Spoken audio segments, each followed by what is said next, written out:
Hello. As usual, give me just a minute to get everything figured out, live stream wise. Takes some time. Okay.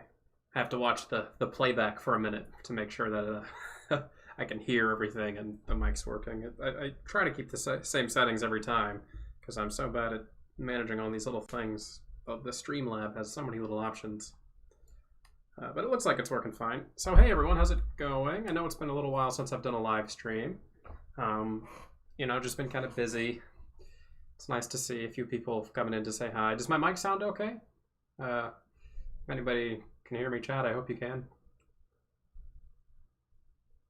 Let me know if my mic is working good. It sounds good on the playback on my end, but I've also got my own headphones on, so I don't know. Hello, Jor. I hope I'm saying that right. Hello, Tarang. Hello, Dirty White Llama.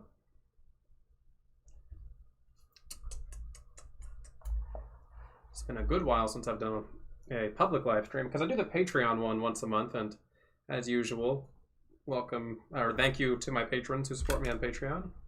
You make my life a lot easier. Rent is a little bit easier knowing that I have some somewhat guaranteed income every month. All right, Mike's good. Great. Awesome. Hello, Kira. Contreras. Sorry if I butchered that. Cerulean Bri. Hello. Manar. Hello. Nice to see everyone. So, I don't know why I make that face when I say your name, Llama.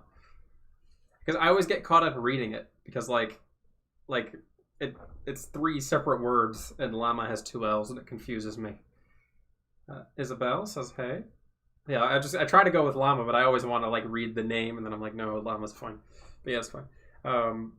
So yeah, this is just going to be, I don't know, maybe an hour, maybe 2 hours, depending on how many people here and questions and whatnot. I usually do 2 hours with the public live stream, and we just kind of talk and catch up, talk, type, and chat. So, let me see. I wrote down a few things we could start with. Usually I try to ask people for questions or something, so feel free to ask some questions in live chat if you want me to answer stuff. As many of you know, I read quite fast with the live chat, and I speak kind of fast, so I can usually get through most of them. But I've recently just been doing some graduate classes. I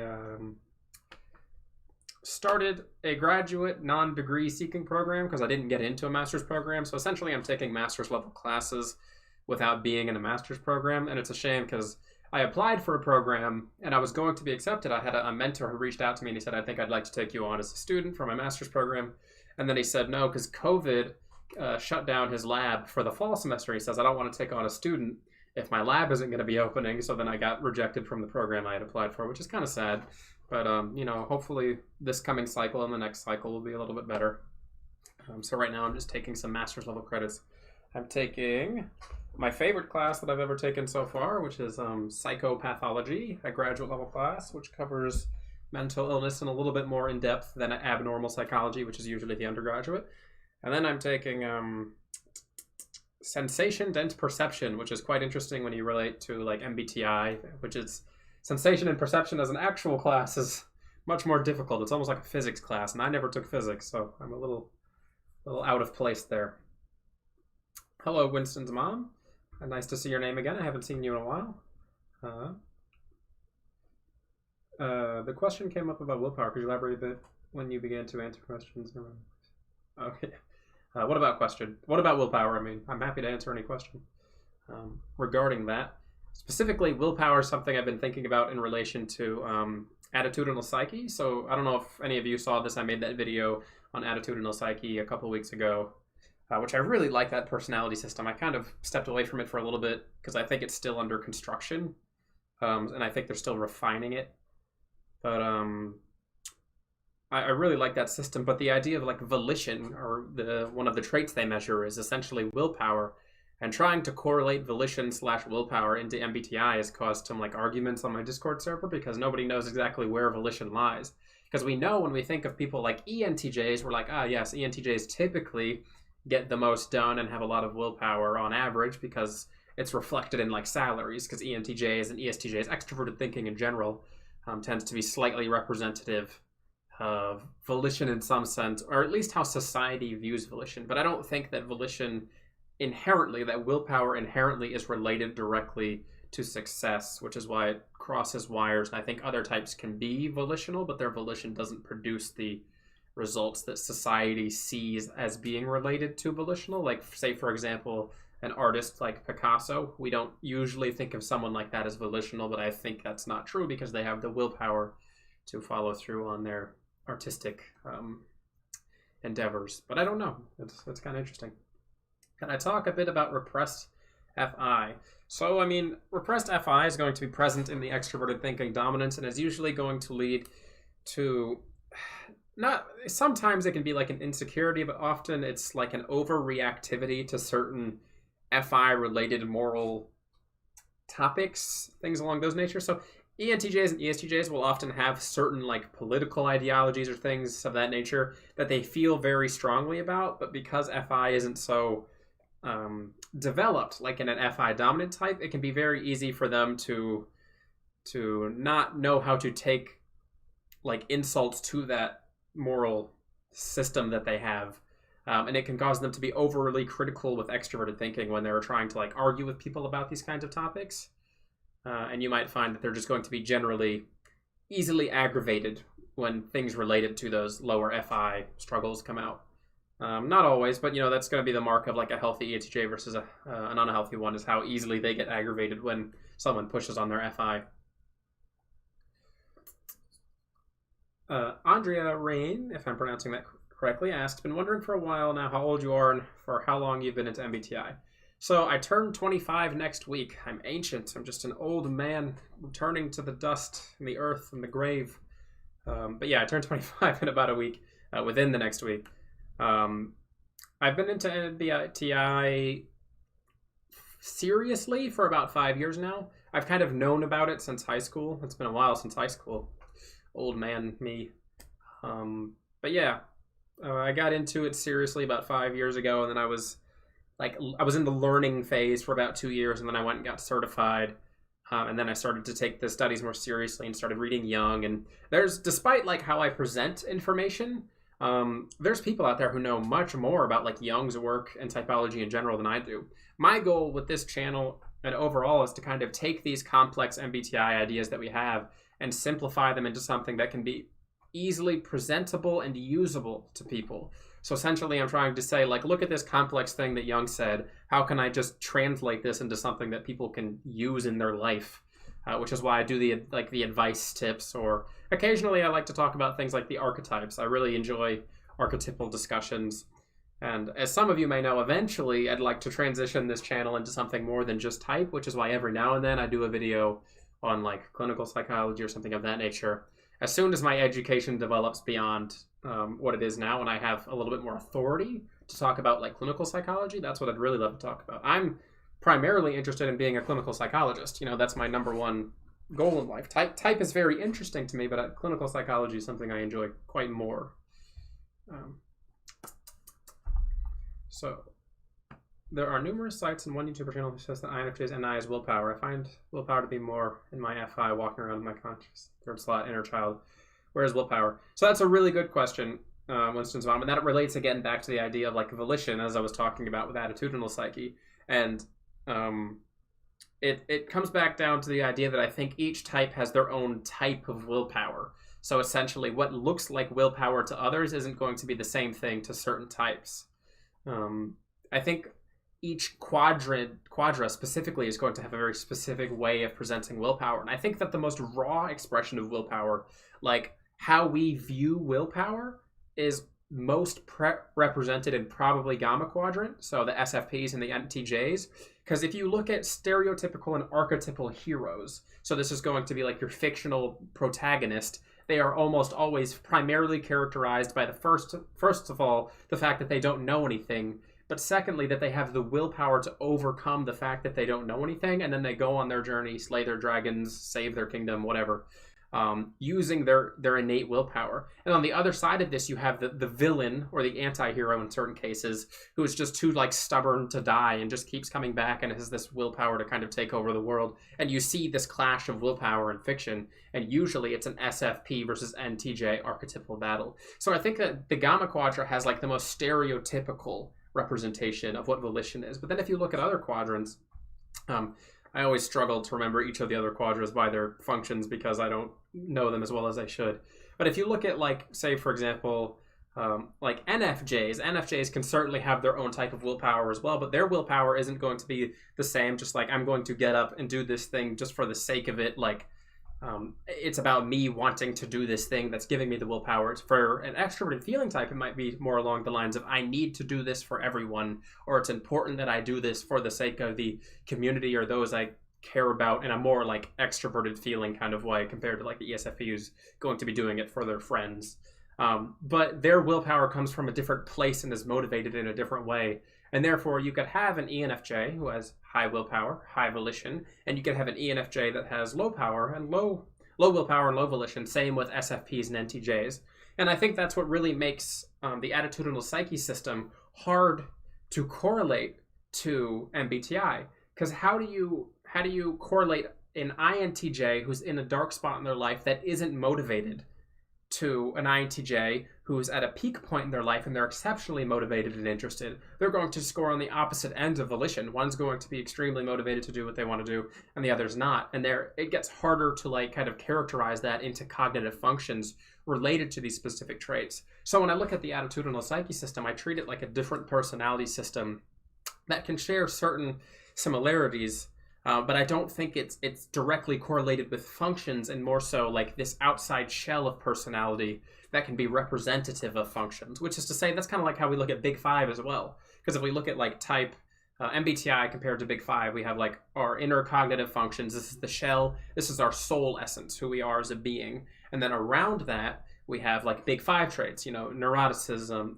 openness, conscientiousness, and these might be related to that inner essence, but they aren't that inner essence itself. So that's kind of what type is, or MBTI/Jungian type is that inner essence, while like attitudinal psyche, Big Five, and other systems to me represent more of like an outer shell that are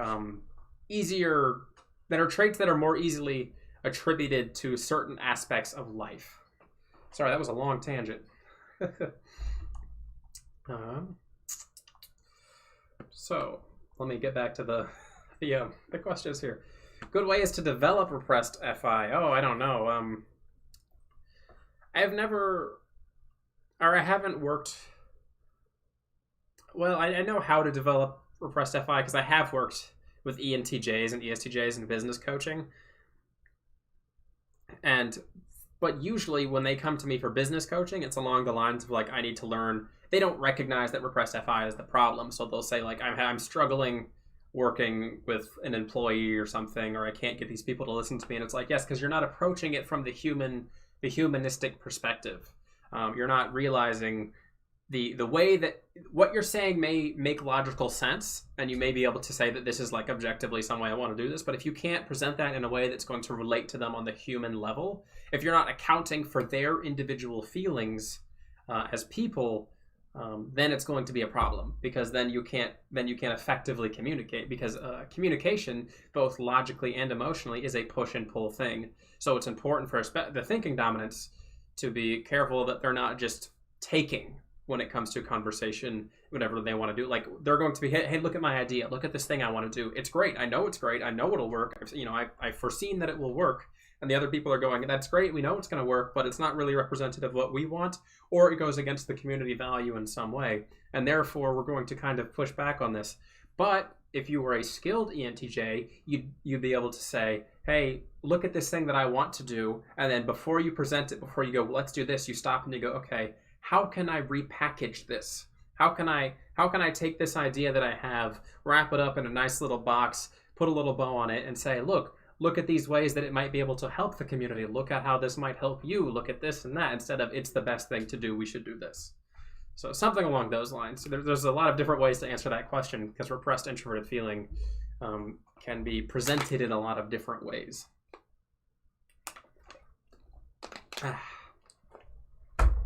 So,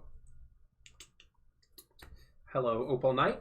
Opal Knight, I believe you're one of my Patreon supporters. Yep, there. And thank you again to all the Patreon supporters. If you want to support me, feel free to do it there.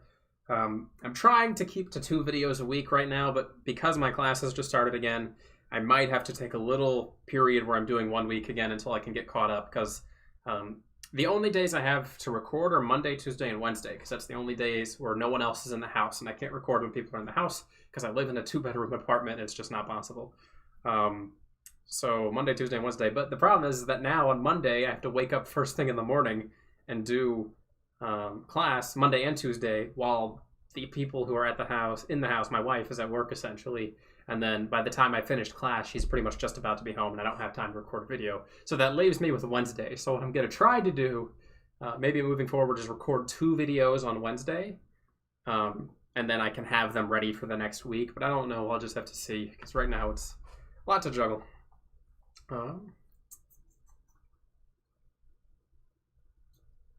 So, what's the difference between tertiary and repressed extroverted feeling? Repressed extroverted feeling is going to feel like much more of a pressure point when it comes to dealing with extroverted feeling. So the TI DOMs in particular tend to be quite, on average, especially in their younger years, up until like 30, they tend to be quite ignorant of extroverted feeling, which is to say that they are unaware that they're saying or doing things that are not accounting or attributing for the FE values that they should have, which is why you'll often find TI dominants say, oh, I didn't mean to say that, or they kind of like put their foot in their mouth in communication. While the tertiary extroverted feeling types, which would be the ESTP and the ENTP, they tend to be actually quite good. Not great, but they tend to be quite charming, in all honesty, the ENTPs and ESTPs, because its extroverted feeling is also in the extroverted realm, which is the dominant attitude. They tend to be quite charming.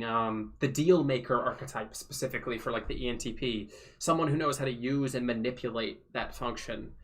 It's something that I think that the tertiary function extroverted types tend to be quite good at. They're quite good at like using that function in a way that isn't like its natural intended purpose. And it's still not going to be a great strength or value to them, but it's also not going to be like, some shadow chasing them from behind. So, Opal Knight says, clinical psychology as in diagnosing, researching, or counseling, or would you do all of those things? So, Opal Knight, my specific plan or approach is that I want to join a PhD program that is going to be a researcher practitioner model. So I would like to do researching and practice, essentially, yes. Now, my specific area of interest and study is I want to work with what's known as serious or severe mental illnesses. So anything ranging from personality disorders all the way up to like things like schizophrenia. And actually, this is kind of something that we've been talking about recently in one of my classes, and I had a little image I was going to bring up because I thought you all might like to see what maybe I've been talking about.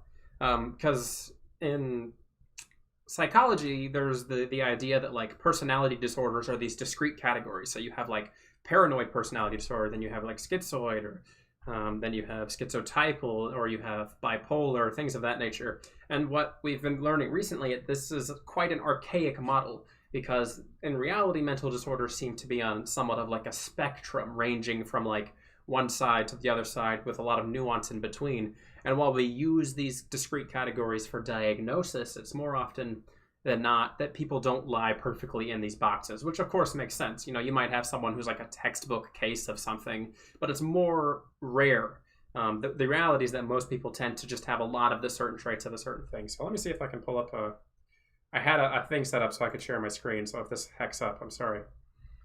So yeah, this is the dimension model that we're using now in our current class, or that we're studying in my current psychopathology class, where you can see on the left, like it's like mental retardation ranging to autism, schizophrenia, schizoaffective disorder, bipolar, and unipolar disorders.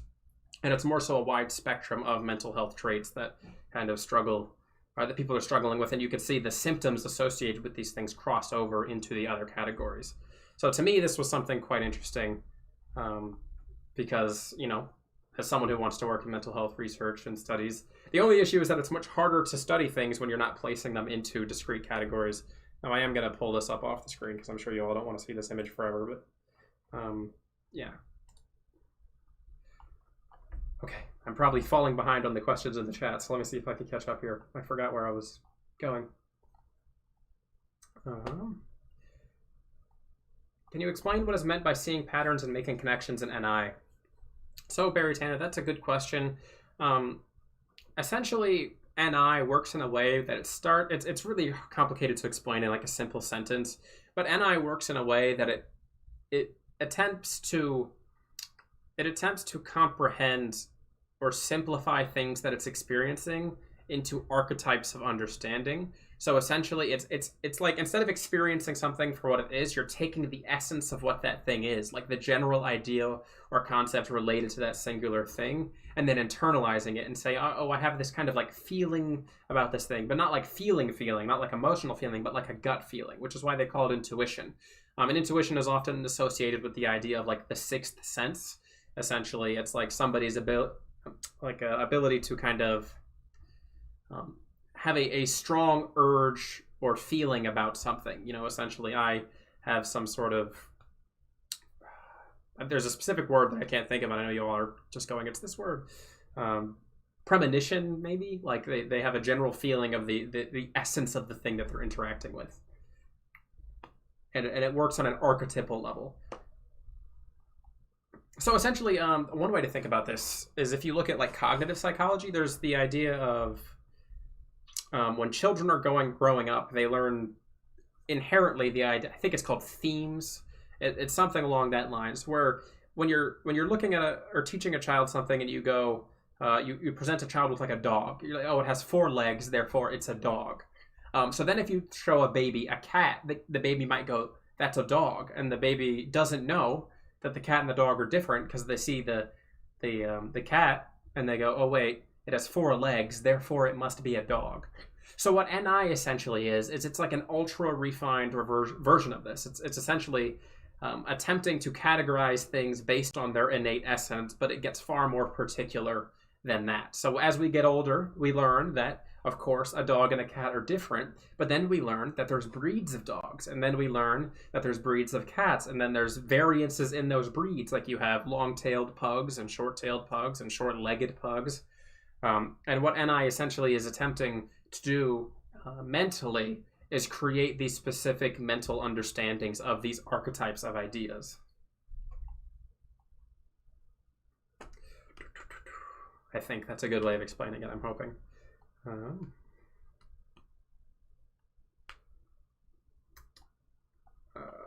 was I? Where am I? Oh my goodness, there's so many people. I've come across doubts with the proof of MBTI. Can you tell us what you think about that? What is your response to the comment that MBTI is pseudoscience? So I know a lot of people talk about the idea that like they think of MBTI as pseudoscience. Well, you have to kind of separate what you're talking about specifically, because Jungian typology, so cognitive functions, and MBTI, while they are essentially the same thing, the formal scientific model of MBTI doesn't use cognitive functions. It measures your personality type, and then afterwards, after all the scientific evaluation is done, it says these functions are associated with this type in a more qualitative kind of way. It's not a quantitative measurement of functions. So essentially, the MBTI dichotomies and traits that it measures, so introversion, extroversion, intuition, sensing, thinking, feeling, and judging, perceiving, are quantitatively backed and verified. And you can even look, there's an old study done by one of the primary researchers related to Big Five, McCree and Costa, and essentially they measured the traits of Big Five and then correlated them with MBTI, and then they were like, yeah, I mean, these traits are fine enough. They're measuring what they need to measure, but then why are you creating these functions? Why are you creating these categories? So essentially, MBTI as a trait measurement tool with dichotomous splits is quite verified, and it's measuring what it's intending to measure, but then the functions themselves aren't scientifically validated. So here's how I view this. Let me take a sip of water.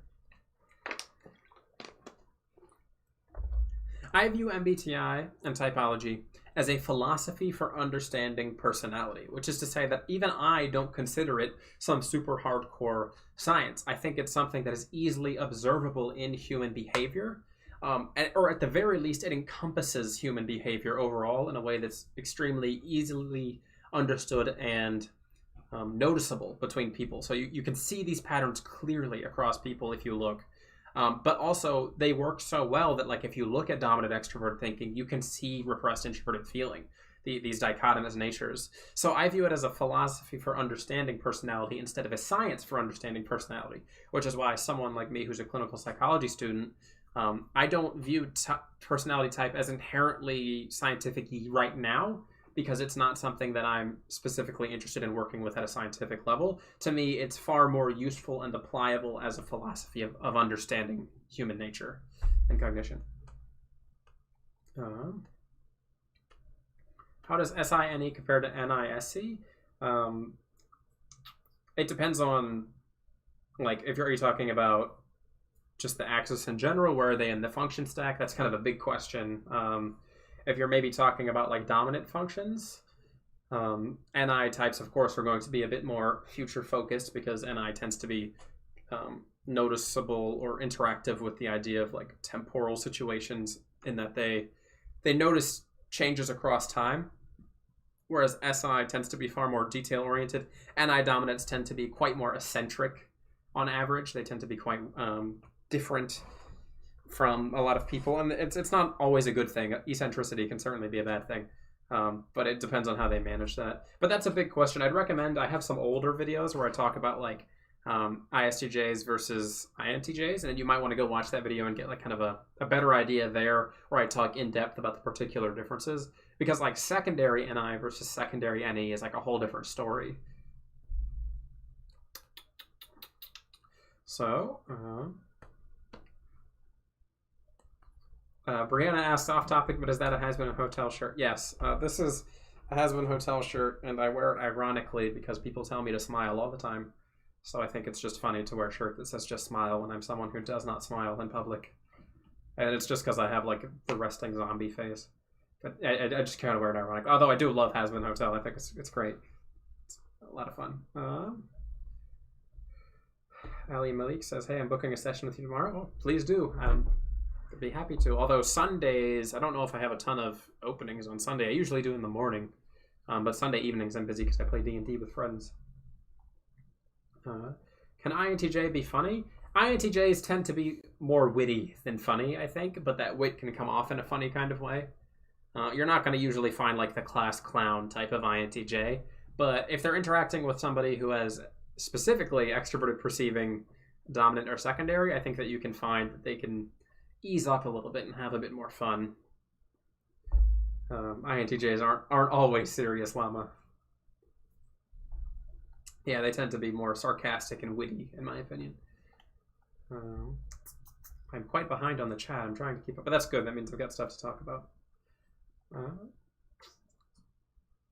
Can I talk about mythological archetypes? So it depends on what you mean by mythological archetypes. Are you talking about like Greek, Roman stories type of mythology?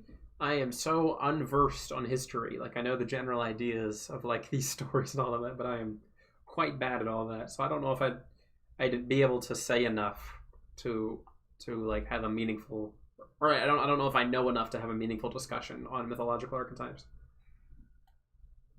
Usually when I'm like reading those stories, I can go, oh, I see what this is, or I see what that is, but I don't remember them. Brianna asks, what do I think about the objective personality system? Oh no, not this question. Well, first of all, I've talked with Dave from Objective Personality. Great guy, smart enough. Objective personality from a scientific point of view is quite a bit of a mess. And that's from someone who's got a degree in psychology and is trying to get into formal psychological research. There's so much going on. One of the things that I think they struggle to realize is that every time you add a single variable to a system, the consistency of it, the internal consistency and what it's attempting to measure becomes like squared times harder to verify, especially if you're doing like a typology system, which is why it's exceptionally hard to make types of systems that go beyond like 4 or 5 discrete categories.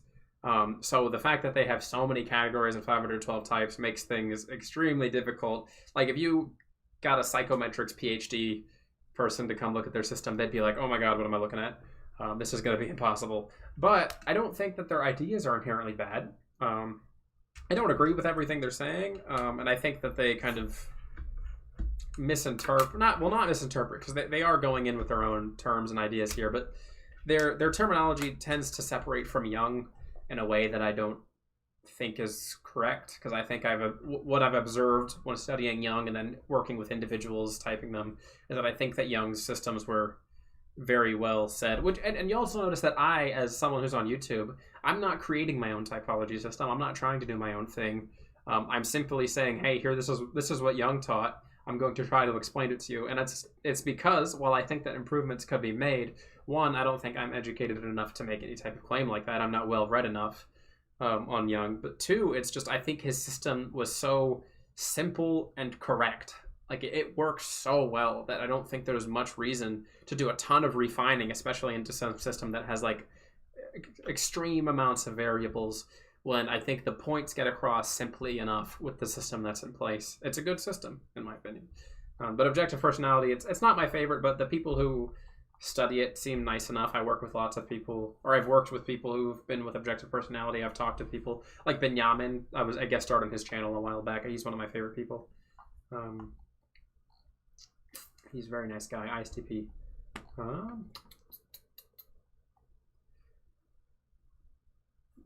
What's your opinion on birth order affecting how MBTI is expressed? I don't know. That's a good question, but what's the general idea behind birth order affecting personality anyway? Usually the oldest child tends to have a slight preference for responsibility, or maybe even you could look at that as like Big Five conscientiousness, because more often than not, the oldest child has to do extra tasks to take care of the younger one while the younger one is still being born, so therefore they develop some sort of conscientiousness as they grow older.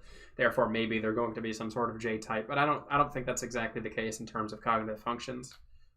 So I don't think that birth order, as far as I know, would affect type, but I can't. I don't think there's any studies on that.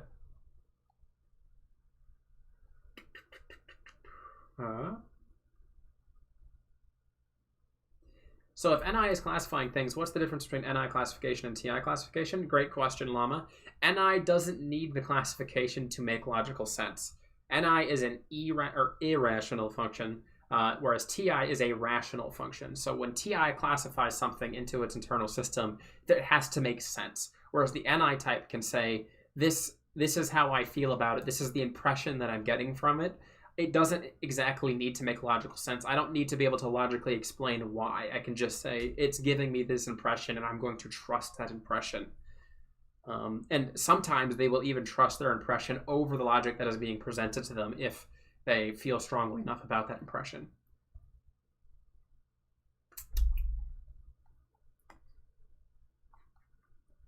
How do ENFP use FI to support NE? NE is often kind of like a representation of their FI a lot of the time, whereas like ENFPs tend to be wild and lively and kind of, sometimes they can be like all over the place and energetic, but their FI is almost like their essence of being, and they're usually going to be quite reflective of these inner FI interests when using extroverted intuition. If you look at like an ENTP compared to an ENFP, ENTPs tend to be a bit more on the scientific side, and their NE tends to be pointed in a direction that's closer to the sciences or towards some sort of like creativity in a mechanical kind of way. Whereas the FI types, FI or NE-FI, tend to be a little bit more artistic or in the humanities, things of that nature. So the FI is almost like a way marker, what's the word? Like a road sign for their extroverted intuition, like pointing them in the direction. I can't think of words today. Crunchy Biscuit asks, my best friend is an INTP-focused ENTJ. We tried to undertake business projects together, but as an INTJ, he drives me nuts because he takes forever to get anything done. Actually, just loses interest. INTP-focused ENTJ. I don't know what you mean there. Like he acts like an INTP, but he's an ENTJ? It's hard for me to know exactly what you're saying. Tubularos asks, are you interested in lucid dreaming? Not really. My wife very easily lucid dreams. She says she lucid dreams quite frequently. I have a sleep disorder, though, so I don't mess with my dreams too much because I don't want to make things worse. Justina N asks, are you on social media? I have a Twitter, and some of you may be surprised to hear this, but I have a friend of mine who manages my Twitter and does my posts for me because I hate managing social media. It's just a pain. I used to have like Facebook, Twitter, Instagram for a Sarah Psych, and then I was like, no, this is too much. I hate it. And I just kind of like took everything down. And I have a personal Facebook, and it's not like private or anything. Like you can come say hi and all that jazz, but you know, I do still have my Twitter though. Now that I think about it, yeah, I do have Twitter. So, where was I going with that? What would you consider as your absolute telling signs of someone being an INFJ? I don't think there's absolute telling signs. IJs in general tend to be quite reserved and patient. Despite what people might tell you, when they're out and about in the world and interacting with other people, more often than not, they're going to be, I think, the most reserved people. Now, they're not usually going to be reserved in like a shy way, because they do have like an external extroverted conscientiousness to them, and they tend to be quite confident in their interactions with other people. But they tend to be quite reserved. Especially healthy IJs, I think, tend to exemplify the idea of patience. But that's going to be a skill that's going to have to be developed and learned for many of them. You're usually able to see that they... How do I want to say this? They are socially reserved, but usually socially capable people, because extroverted judging makes it a little bit easier for them to interact. And the fact that they don't have judging function as a dominant can be a good thing, because like INTPs have dominant introverted thinking, and repressed extroverted feeling usually leads to like people problems in some sense. They can be shy or awkward at times, not always. And that doesn't mean you're not going to have shy or awkward INTJs as well, but more often than not, especially once they get past their like teenage years, I think you find that the IJs tend to be quite reserved people. And now if you look at the video I did called Communication Styles of the Types, I think you can really see where the differences are there, because like IJs tend to be decently capable at presenting their ideas in social situations, but they're not going to be the ones who are actively seeking out these types of things.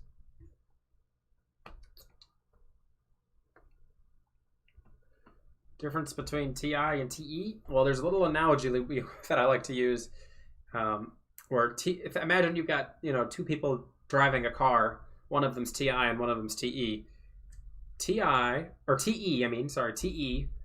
wants to get in the car and drive to the destination as quickly as possible. They don't care about the car in the slightest. The car, if it looks nice, that's fine. If it works, whatever. As long as it gets them to where they need to go, great. TI types, on the other hand, will say, wait, hold up. I don't want to just get in the car and drive it to the destination. I want to pop the hood. I want to look at the engine. I want to see how this thing works. I want to take it apart, maybe even put it back together. And then once I've done all that, then we can get in the car and drive to the destination. And that's kind of how I view TI and TE in a very simple way. The TE types tend to just kind of use the car for its purpose, while TI types really care about the fundamental construction of whatever it is that they're interacting with on a thinking level. Oh my goodness, I'm behind. By the way, if anyone wants to do a super chat, I will prioritize a super chat question, but I'm not gonna, not gonna say. I try to get to as many questions as I can, so I'm not really worried about it. But I'm trying to watch a ton of specific videos, but I still don't understand if I'm INTJ or ISTJ. Suggestions figured out. In tests, I get 70% of the time INTJ and 30% ISTJ. I mean, I have a video on INTJ and ISTJ. I don't know if you've watched that one. It really just comes down to the strongest areas in your life versus the weakest areas of your life, and whether or not you're going to be someone who's generally concept and idea focused versus someone who's going to be kind of more pragmatic, practical, and interested in more lively things, like having a family, holding on to things that are important to you. ISTJs tend to be far more grounded.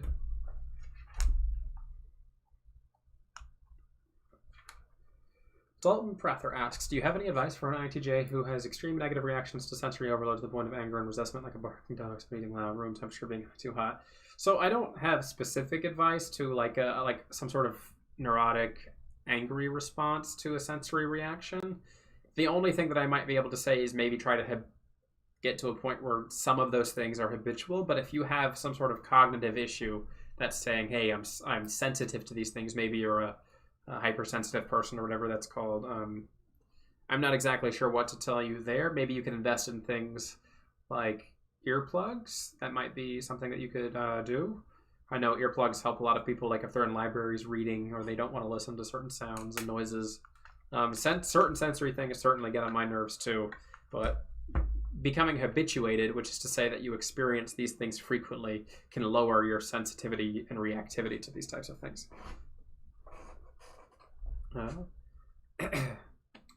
Wary Aching asks, do you speed up your videos? You speak way too fast sometimes. Here in live stream, you seem to have a slower tempo. Do I seem to have a slower tempo? I don't know. I don't speed up my videos at all. People tell me all the time I should probably slow down, but unfortunately, that's just not the way my mind works. If I don't say things as they come to mind, I'll lose them. So I have to...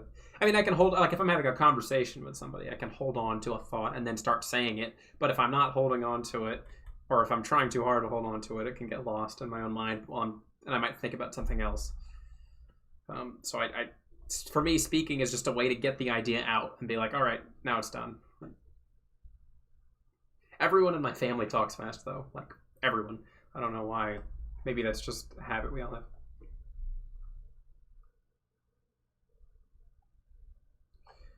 The Ghost of Andrew Luck asks, what keeps you interested after studying typology, after you've got yourself sort of figured out?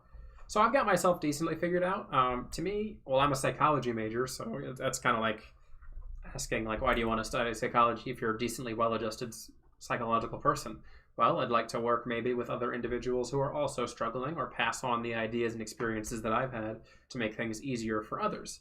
Or maybe I'd like to do research and work with typology. Typology is my secondary focus in life. I'm a student of psychology first, and psychology is where I want to do most of my research and work as I get older and become more adjusted to those types of things. But typology is a passion and a personal hobby to me that is related to psychology, and that's why I like it. It's interesting, and I like talking to people with it. I've had hundreds and hundreds of good conversations about typology, and I've made lots of friends that way. So I swear in these live streams I talk more than I do for like weeks on end. Like this single live stream will be more than I'll talk in the next month, because I am usually just in my house, quiet, alone. Recently I've been playing World of Warcraft. I just play lots of video games. I can sit in perfect silence for weeks on end. It's fine. I love it.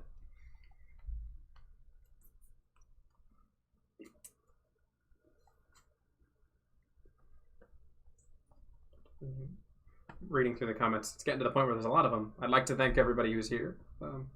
It is nice to see so many people come out. Thanks for the symbolism of NI in the INFJ video. Yes, if you're interested in kind of like a complex explanation of NI, back in the INFJ video I did last year, it's been a while now, I did a very overly complicated explanation of NI. And a lot of people said they liked it, but anyone who was new to type was just like, oh my goodness, what is this? What's the difference between NE and ADHD? Well, one of them is a clinical problem and the other one isn't. But they can appear to be a lot the same, and I'm certain that there's people out there who are dominant extroverted intuitives who have been diagnosed with ADHD and they're not. Like, I can promise you that's happened. Social media managing it is not fun. You're correct. Have I looked at Carl Jung's Black Books? I only recently discovered he kept these journals. I don't specifically remember which ones the Black Books are. His Red Book is very famous. Like, what is it called? Red Book something, Novum, Libus Novum, or something like that. And I really like, I don't own it, but I know a lot of the quotes in it are very deep. In these books, his Red Book, and I think his Black Book as well, he explores his own psyche in a very like deep and dramatic way, and it's quite interesting. A lot of his greatest insights that go beyond like health are in those books.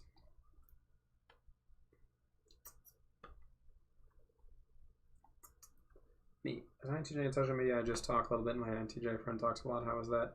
I mean, INTJs are usually going to be much more comfortable communicating over digital text, I think. because I think there's like a barrier between them and the actual act of being social, and they can present in whatever way they want to be presented. Do I have any favorite TV show?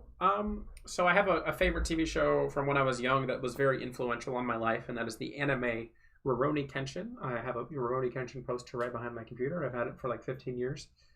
And I really like that show. The main character, Kenshin, is one that I think was very influential on my personality growing up. I guess you could say he was almost like a bit of a role model for me. Yeah, I really like that anime. I'm trying to think of other shows that I really like. I don't watch a ton of TV. I like The Boys, which season 2 is on Netflix right now. Or not on Netflix, Amazon Prime. So The Boys is really good, but it's a very dark show. I wouldn't recommend it for everyone. It gets quite dark and violent and graphic.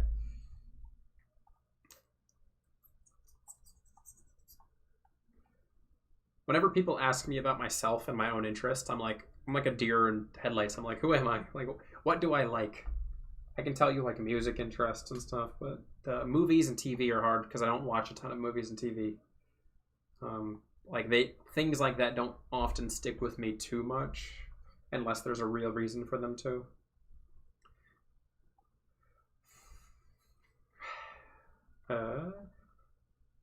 Mamu asks, how can you develop the inferior function? Well, that's going to depend on the type. That's not a question I could answer quite easily. Slowly and carefully. And developing, remember, if you're working on your inferior function, as Jung stated, you're not trying to master it. You're trying to become consciously aware of the issues that it's causing in your life so you can have better control over it. Never try to master your repressed function. I dropped my pen. I wasn't using my pen. How is your memory affected by your personality type? Asks Andrea Rain.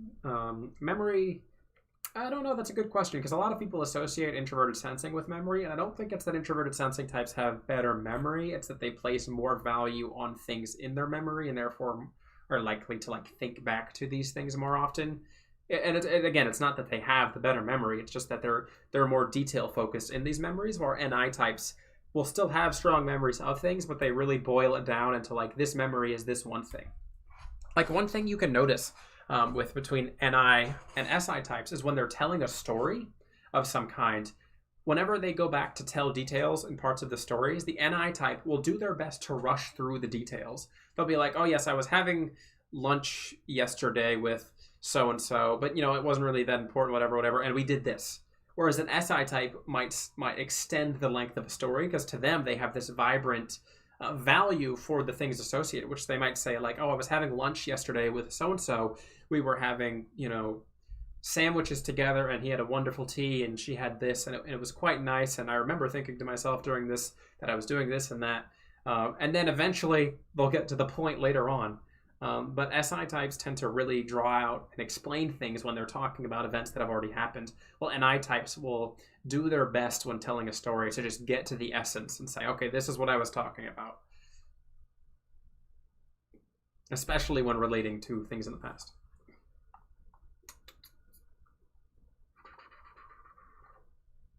I must be a while back, a while behind in chat because I saw Llama just said highly sensitive person, which I was talking about like 10 minutes ago. Talking to a wall of text must be pretty weird, yeah. And as you've noticed, I'm not very good at like looking at a camera, especially because my camera's right up here. I did get a new monitor recently, which is pretty cool. I've got a curved 1440p monitor, which is pretty sweet. I upgraded to a 1440p. It was kind of like my gift to myself. My birthday's next week, so. Tarkisio asks, are you still reading about APT? Do you mean attitudinal psyche theory? Is that what you mean, APT, attitudinal psyche theory? Yes, a little bit. I'm casually interested in it. I'm waiting for them to refine the system and fully kind of release everything because they're running through different versions and variations of the test. I'm sorry if I can't get to everyone's question because there's a lot of them appearing.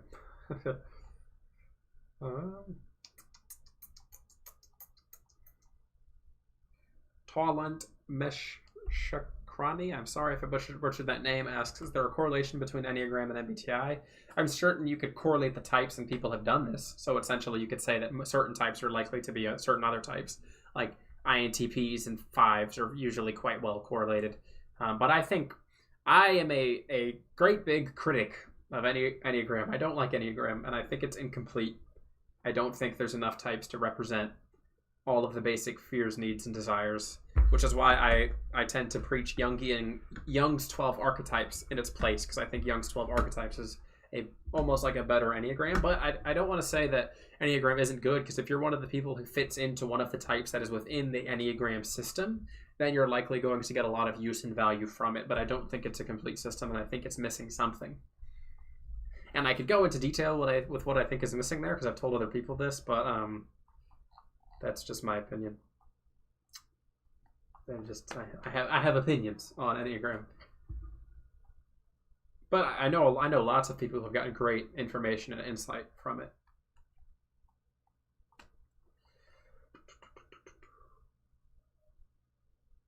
Impressed with how much I've been looking right at the camera. I mean, I try to, because I've been doing typing sessions for over a year now, because I quit my job September 1st last year to start doing typing in YouTube full time. And I think I've worked with somewhere around 60 to 75 people with typing sessions. So I spend a lot of time looking at a camera and talking to people. And it certainly helped me with social skills and speaking, and doing videos twice a week has certainly made my speaking skills go up. So quite happy with that. It's good to have these kinds of skills, especially if you're someone who wants to get into academia, because you don't want to be the scientist who's exceptionally good in his craft but unable to speak his ideas because he's never practiced speaking. Significant differences of a TI versus FI Dom. Well, FI Doms are going to be far more ethically oriented, while the TI Dom is going to be logically oriented. Both of them are rational dominant types. Feeling and thinking are both rational functions, I should say. But feeling is ethically rational, which is to say that is this better than this option from an ethical or moral standpoint? Whereas TI would say, is this better than this from a logical standpoint? What does it mean, essentially? What is the underlying reasoning behind it, and which one is superior? Does IQ affect your MBTI type? I have a whole video on this topic, and the answer is I don't think so. Here, let me say it like this. I don't think IQ affects your intelligence, but I think it can affect your IQ score, because IQ measures for things that aren't exactly valued in intelligence. So humanistic intelligence isn't something that is relatively, or isn't measured in IQ. Your ability to interact meaningfully with other people and communicate well, it's not measured as a level of intelligence, despite the fact that I think it's just as valuable. But I do think that certain types are going to score better because they're going to be far more focused on things like knowledge and interaction with things that are related to knowledge. And people will often say, well, that doesn't make sense, but IQ tests are very knowledge and culturally biased, which is to say that if you interact with knowledge more, you will do better on an IQ test. And it's not because you're smarter, it's just because you've been interacting with things that are related to IQ tests. I did a whole paper on IQ tests as my final project for my undergraduate degree. Perhaps you could put together a panel to discuss the pros and cons of Enneagram. Our community is very interested in it. I've thought about that maybe. I don't like to do things within the community that are controversial. I get, because maybe it's just my IJ lifestyle. I like to fly under the radar and just make videos. I certainly have lots of issues with a lot of the systems that are out there, but I don't enjoy debate. To me, a debate's just I don't want to debate with somebody. I much prefer discussion. I'd be happy to have a discussion with somebody, but let's talk about Enneagram. Or if you look at Joyce Meng's channel, she has me on there 2 times now, and I'm going to be on her channel again in a few more weeks. She invites me on there to have panels and discussions where they talk about things, but it's not, it's just, let's talk about this idea. It's not, let's debate whether this thing is right or wrong. So I would never make a panel or discussion where it's hey, let's debate whether or not Enneagram is right, or talk about the pros and cons of it in kind of an argumentative type of way. For me, it would be just hey, let's discuss these certain aspects and see what kind of ideas we can come to by the end of it. I'm just not a debate type of person. Heated emotions and stuff are not fun to me. Will there be videos for the type temperaments, EP, EJ, IP? I would hope so, Andrea. That is something that I completely forgot about until you just mentioned it. It is something I want to do, but there's a lot of video series that I've had to start on the channel that I just ended up not finishing because people just weren't too interested in them. I really enjoyed, my favorite series that I've done on the channel is the Archetype series, where I talked about like the ESFP and the ENTJ, but like I would release the ISFP one or the the ESFP one did fine, but like the ISFP one or the ISTP one, and people just wouldn't watch them. They would get like 1/5 the views of my other videos. And it gets hard because some people will come on my channel and the comments and they'll say, hey, you make a whole lot of INTJ videos, and it's like, I know, and it's like, I'm so bored of making INTJ videos. I don't want to make any more INTJ videos. I don't mind them, because like if I have an idea, like the other day I made the INTJ weakness video. That one was like, oh, interesting, I haven't done something on this yet, but INTJ videos are getting old. You know, there's only so much you can say about one type before it gets repetitive. I'd like to do more things on the channel eventually and talk about more types. Where am I? As NIDOM, do you find the need to end your thoughts? I mean, yes. I try to like get to the point as quickly as I can when talking about ideas, things of that nature. I like to get to the point.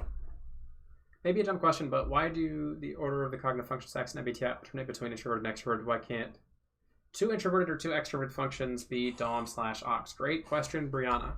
So, Elida, thank you for the super chat and the dancing pair. I appreciate that.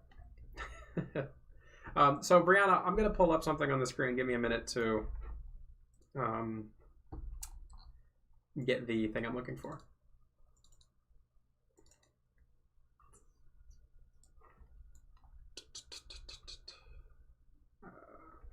Now I want to open it in images, not open with. Can I not just open it with images? You kidding me? All right, well,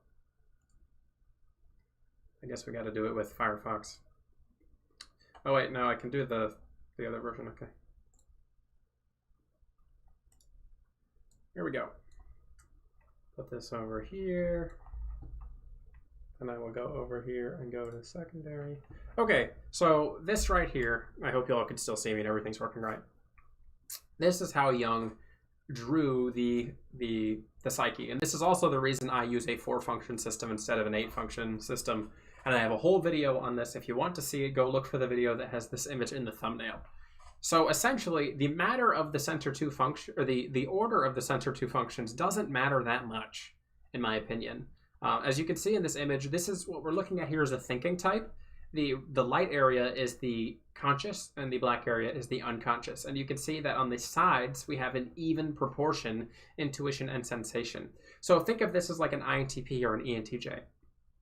What happens as the INTP and the ENTJ develop is that the sensing or intuitive function, one of them dives into the conscious attitude, and the circle shifts and tilts the unconscious and becomes consumed by that. But in equal response to this, the other function has to go into the other, whether it's consciousness or unconscious. So if sensation becomes conscious, then intuition must become unconscious. So this is what people tend to forget when talking about the functions. The conscious attitude is the first and tertiary function.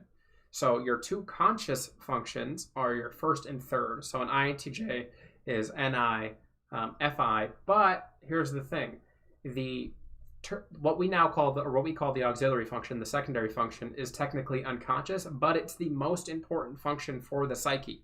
It is, in my opinion, the auxiliary function is the most important because it represents the bridge between the conscious and the unconscious.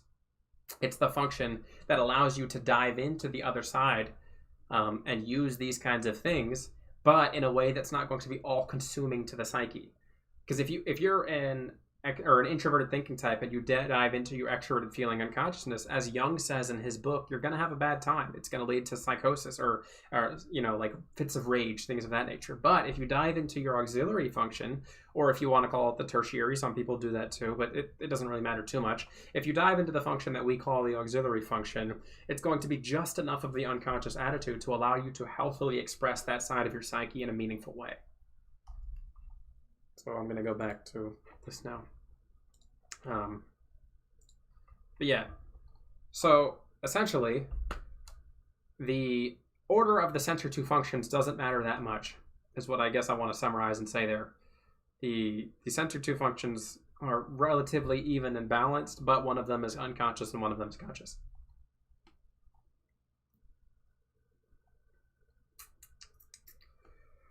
Would I discuss shadow functions in the future? It depends on what you mean by shadow functions, because if you're talking about an 8-function model, then no, because as I just kind of mentioned, I use a 4-function model.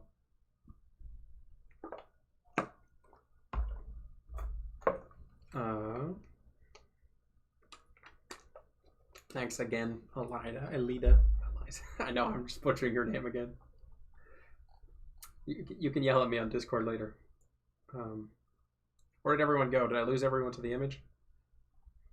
What happened? Oh, I think everyone's like a few seconds behind, so that's okay.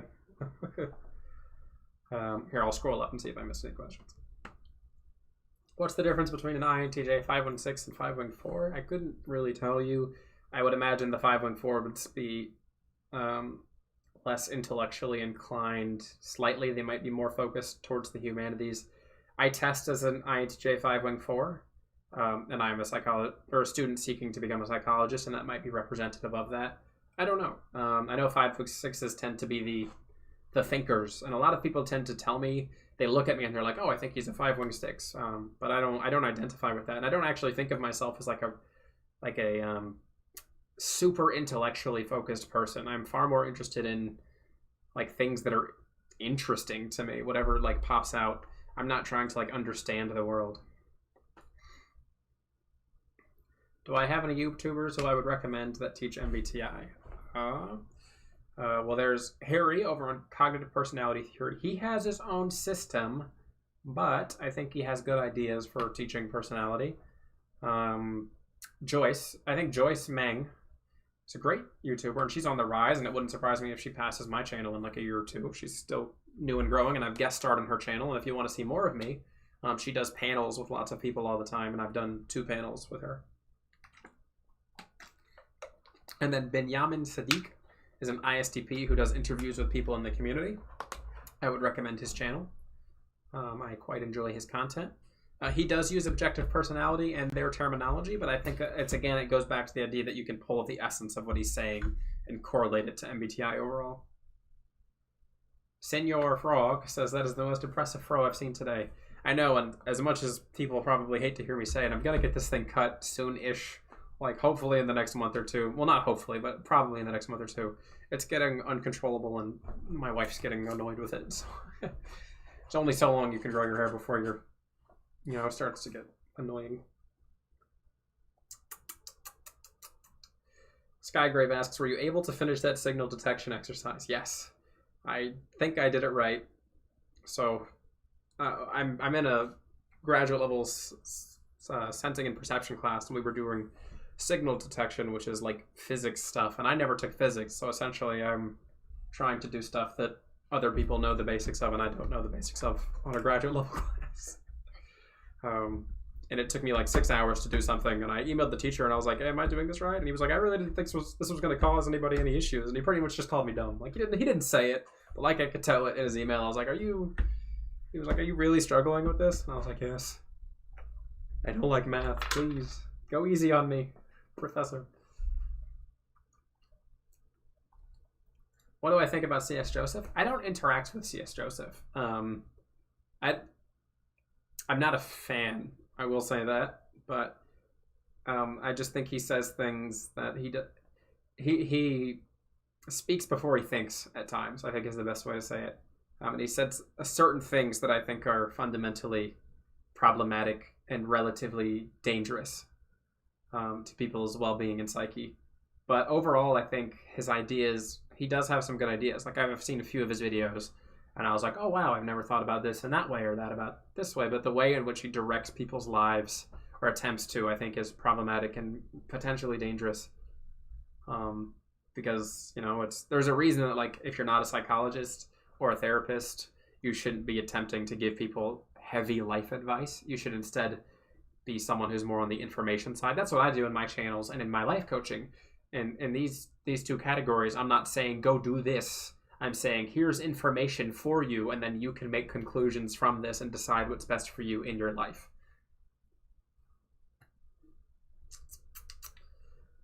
Llama says, hopefully don't cut your hair too short. It's probably going to be as short as it is in my thumbnail, so it's probably going to be relatively short. Simon says 7 asks, how's your day going? My day's going good. I'm having a good live stream. I'm happy to see so many people show up here. I appreciate everyone who's come by. Well, it's, you know, it's only a little after 7. We'll go for maybe another like 50 minutes.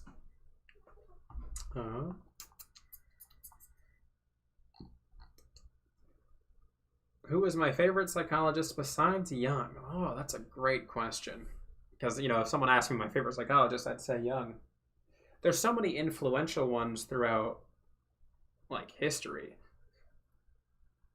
I guess I haven't learned many who are in the field of psychopathology because more often than not, there aren't, like, grand individual discoveries.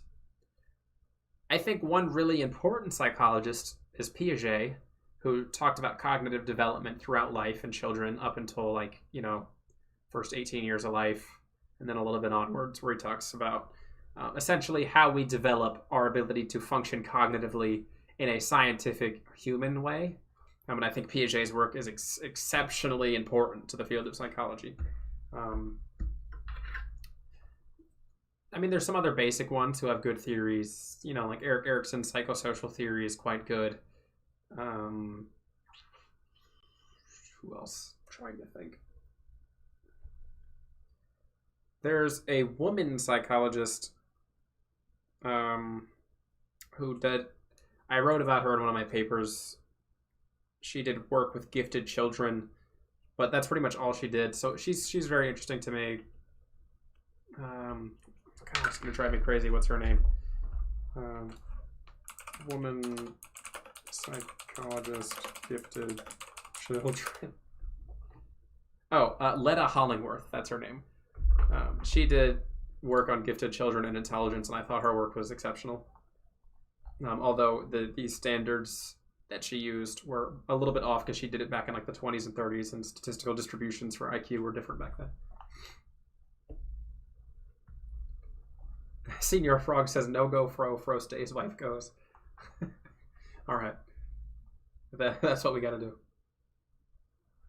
Actually, Jordan Peterson says, good job, son. Maybe one day you'll reach my level. Thank you. Thank you, actually, Jordan Peterson. I like Jordan Peterson. I know some people might not like Jordan Peterson, but I think his, if you're avoiding his political ideas, so if you're essentially looking at just what he does psychologically, I think Jordan Peterson's quite a good psychologist, and he's done a good amount of work in that field. What MBTI type is most likely to suffer from mental illness? So I think there's certain types that might be more likely to be diagnosed with certain mental disorders, and I have a video on that. So for example, ENFPs or NFPs in general tend to score or test higher, be diagnosed more with unipolar or bipolar disorders, so emotional reactivity disorders, whereas like introverted, intuitive types tend to be diagnosed more with like schizoid, schizotypal. But I don't think it's that they're more like certain types are more likely to have mental disorders. I think it's more likely that certain types are likely to have certain mental disorders. What do I think of CPT from Harry, Cognitive Personality Theory? So Barry Tanner, you might be interested to know that Harry and I talk like once every 2 months. He's one of the MBTI YouTubers I keep in like relatively decent contact with. We've talked about doing a collaborative video together, but it's just kind of been on the back burner for a while because we've both been busy. I really like Harry. He's a really nice guy. He's great. I talk with a few people in the community every now and then. I talk with Frank James. I really like Frank James, but his channel's so huge, I can't imagine he'd ever want to do anything collaborative. But I really enjoy Frank James as a person. We chat every now and then. And then, despite what people think about him, Jay from Queen's Gambit is actually a pretty smart guy, despite the fact that he can be a little provocative at times. I think Jay from Queen's Gambit, yeah, Jay, real nice guy. He's a nice guy when you talk to him one-on-one. I should say it like that. And he knows more than people give him credit for. I look at myself in the video and I'm like slunched over and I'm like, oh man, I need to like stop being a A slunched boy. Where's my water? I've already gone through a whole bottle. The only problem with these live streams is I go through so much water because I'm talking for like 2 hours straight. CPT llama is cognitive personality theory, and it's if you look on YouTube, cognitive personality theory, it's a channel made by a guy named Harry, and he's quite nice, and he does personality videos related to MBTI and his own personal kind of system there. Am I an indigo child? I don't believe so. What is? I feel like I know that term, but I don't know exactly what I should.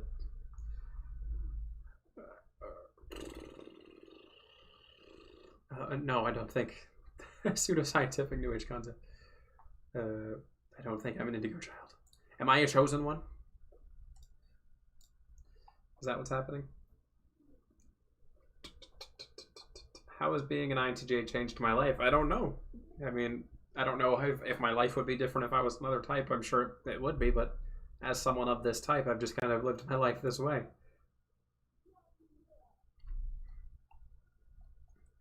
Are introverts more prone to neuroticism, or are you saying that they are? I don't think introverts are more prone to neuroticism.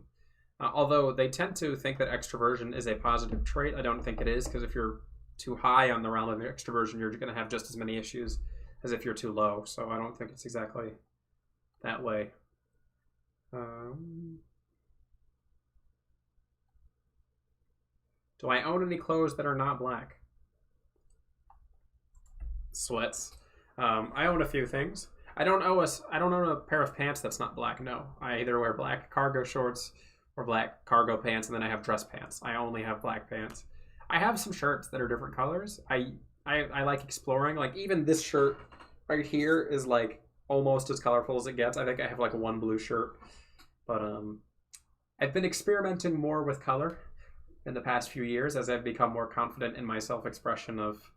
My FI gets a little stronger, you know, I'm a little less nervous about presenting those things that are important and interesting to me. I do have one blue shirt.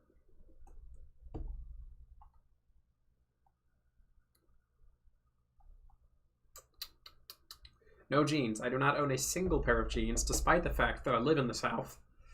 When I was growing up, my grandparents would buy me jeans, and I hated them. I think they're not a look that I want for myself, which is, I don't think they look bad. I just don't think they don't represent the look that I want for myself. So no, I do not own a single pair of jeans. Does undeveloped auxiliary function make an IJ behave like a perceiving type, like disorganization and procrastination? Yes, which is why it's not going to be as dramatic because they're usually going to still organize things related to their intuitive interests.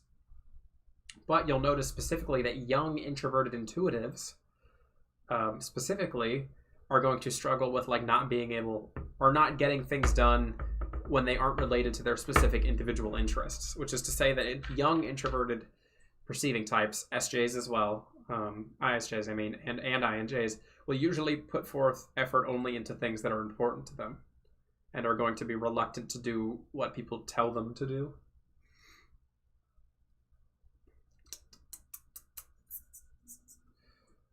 Asura, one blue shirt psych. It's true. It is true. I got one blue shirt. I have a lot of shirts. Because like, if you're an INTJ, right, and you got that tertiary FI, you kind of dress boring. Like, you wear pants, you wear shorts, and you wear t-shirts. You might dress up occasionally, but most of us INTJs tend to be fairly stable dressers because we understand that our appearance has an impact on the things that we want out of life. But t-shirts are great because t-shirts are just like a casual thing you can wear that are a nice representation of your FI interests. So I have like 30 t-shirts. I just have lots of t-shirts with designs on them like this one. I have far too many t-shirts. I think I only have like 5 pairs of pants. Will an INTJ and INFJ be more similar, or an INTJ and ENTJ? Good question, Andrea. I have a whole video on this. INTJs and INFJs will be more similar because they share a dominant function. And dominant function is more prominent in this psyche than the dominant and secondary together. So introverted, intuitive. There's a reason why Jung originally had 8 types in his descriptions. Is because these 8 specific types were the primary characteristics of the personality. So INTJs and INFJs are very similar. ENTJs and ESTJs are very similar, etc., etc. How could an ENFJ develop his inferior TI? That's a hard question, because I believe my wife is an ENFJ, although I could be wrong. I could be absolutely wrong about that. Inferior TI. How to develop inferior TI?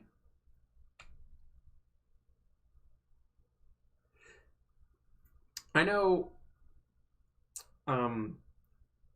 there's often a reluctance in extroverted feeling types to want to like dive deep into the understanding of something because they have that lower TI. They want to, or they say they want to. They'll be like, "Oh, I like to understand how things work." But then, as most of them start like reading and get diving into books and stuff, it becomes a problem for them. I think the best way to develop introverted thinking as an ENFJ is to find some way to relate it to your extroverted feeling, which is to say that you need to give importance to introverted thinking. I mean, a lot of people who I know who are skilled at typing people say that Jordan Peterson is actually like a very developed ENFJ, which I could totally see. Because a lot of people think he's got FETI, dominant axis, and some people think essentially he's a very developed ENFJ. And I think if you can find meaning for your TI to start engaging in something, then you're able to like want to dive into it, essentially. Then you'll put forth the effort to engage in that TI if it's meaningful to you on the extroverted feeling level. But I don't know. I also don't know if Jordan Peterson's an ENFJ. But I could definitely see an argument for that based on what people have shown me.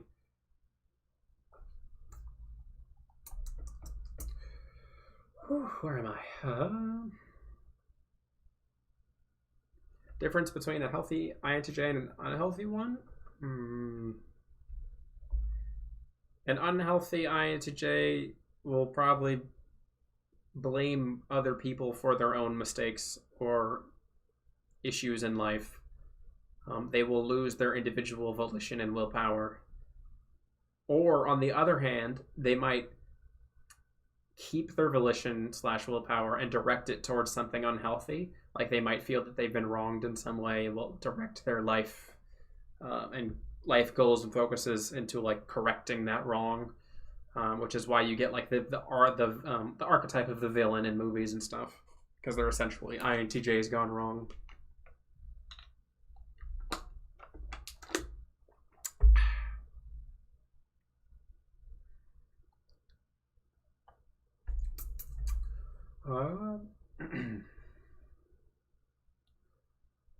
Do INTJs have problems with driving?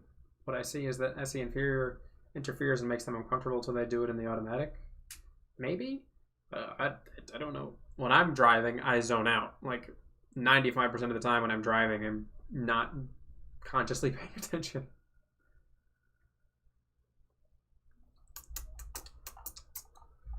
Scrolling on up.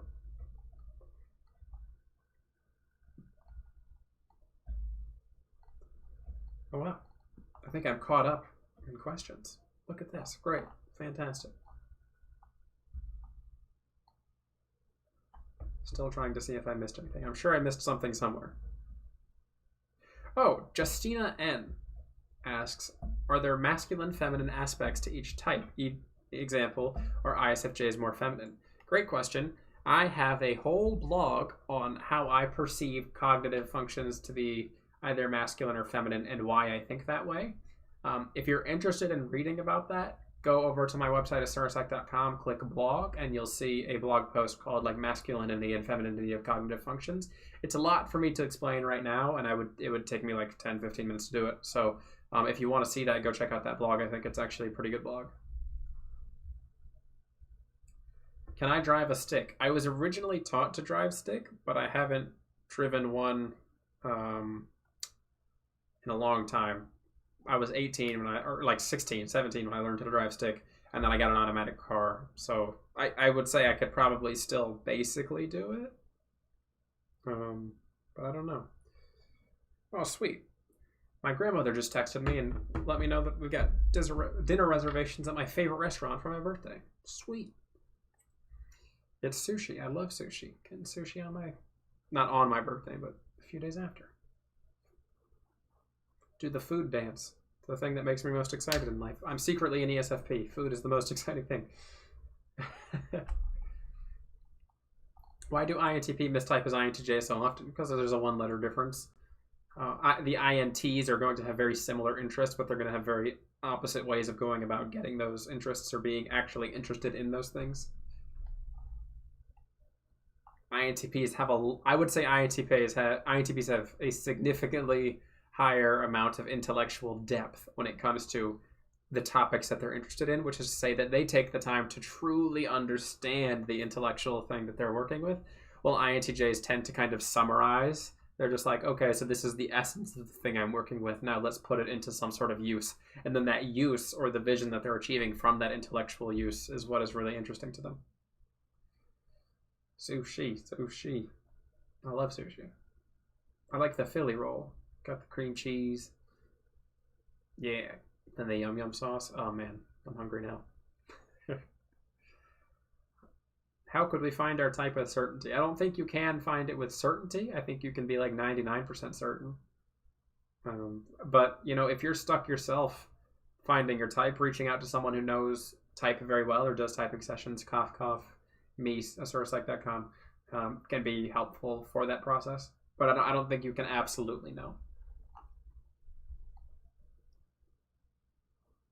What do I think of, excuse me. What do I think of C.S. Joseph's type grid? I don't know. I've never seen it. Oh, wait. Is that the thing where, like, you do it by the aspects of a personality and it's... I've seen it. I don't know enough about it to, like, rate it or judge it. As I said, I don't interact with C.S. Joseph because he's kind of, like, on his own little island in the typology community. So...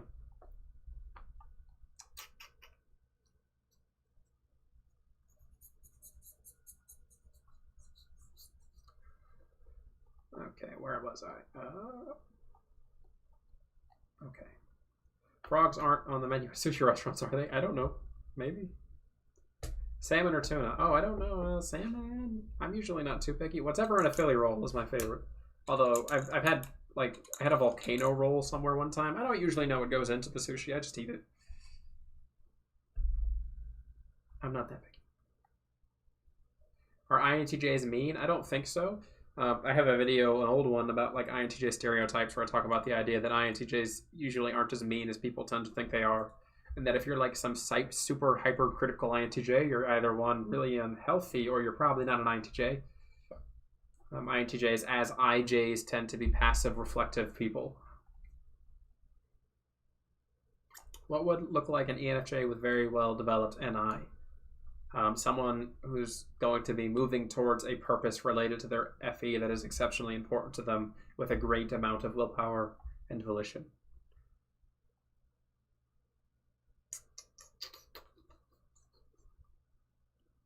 Seneca says, I'm not a mean INTJ. I hope not. Shouldn't be mean. No being mean. If you're an INTJ, don't be mean. That's my life lesson for you today. I went into my ENFJ mode there for a second. Don't be mean. Waggle the finger. Now I'm mean because I make you all want sushi. Is that what it is? That's fair. I'll be mean then. I don't mind being mean. Me. Don't be mean. Also me. I don't mind being mean. I'll be mean when I have to be mean, but I don't want to be mean. I'll say it like that. It's just the catto. I could see the image.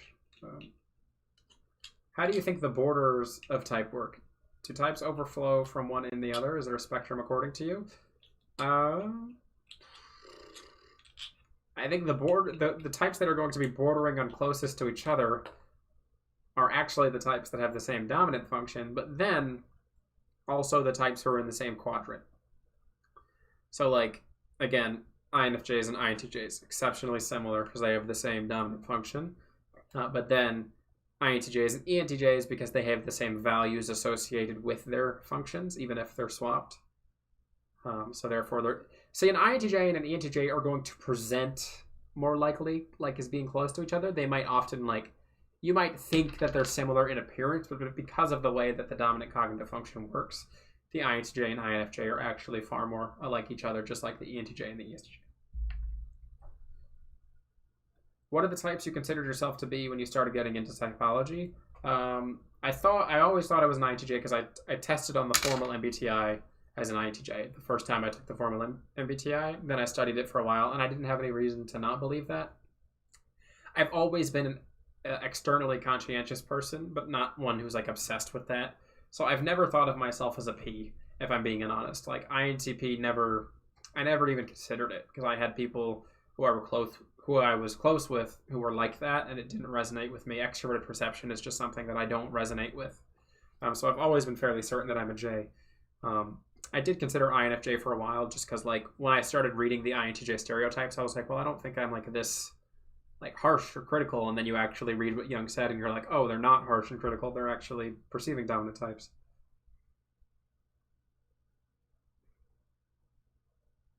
Can FE be used in a self-preservation way, scanning people for mood atmosphere because others are viewed as unpredictable? Yeah, certainly. Yeah, I certainly think so. Like, FE is going to want to have that that external management of the FE atmosphere, but also it can certainly be used as some sort of like recognition of when something is out of place, and maybe that's a problem that could lead to something dangerous. FE is aware of the social nuance.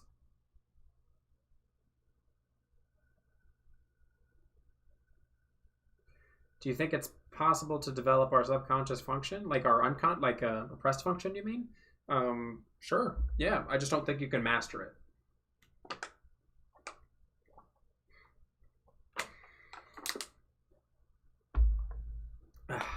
That water is good. Is there actually any correlation between cognitive function and eye movement? So if you ask the people over at Cognitive Type, they'll tell you yes, but I will say this: when I type people, there's certainly personal correlations that I've noticed between people of certain types and their eye movements. NE types, for example, or no, not NE, extroverted perceiving types, for example, do this when they're talking a lot of the time. They look up and around, whether it's extroverted intuition or extroverted sensing. They will move their hands and they'll look up and around. Now, NI types tend to have more of like a flat affect, looking down, maybe around kind of look. Or when they look up, they're not usually moving their head with their look. They're usually like kind of like a locked kind of thing. But extroverted perceiving types tend to do a lot of this. Where the introverted perceiving types tend to. Now, extroverted thinking types tend to have the like sharper hand movements compared to like the softer ones. Now, Cognitive Type talks about this, but I don't know if there's any actual correlation there.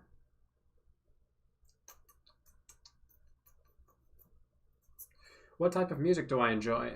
Well, if you've seen in my videos, I often wear a Starset shirt. Starset is one of my favorite bands. Linkin Park was a very important band to me growing up. I like a lot of kind of like weird internet artists, like The Living Tombstone is a good artist. Nate Wants to Battle is cool. I like a lot of things. To me, it just kind of has to sound good. The Birthday Massacre, like goth alternative music, but not punk. I don't like punk. I don't like metal. I don't like a lot of like really heavy type of music. To me, it orchestral or like melodic rock, I would say, is like my favorite genre. Something that can get my imagination into a place where it's going to be doing something. Which subtopic in typology do you find the hardest to grasp or understand?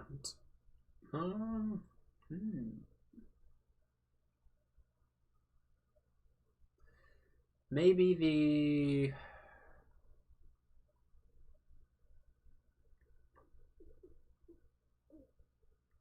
how the tertiary function works in some of the types.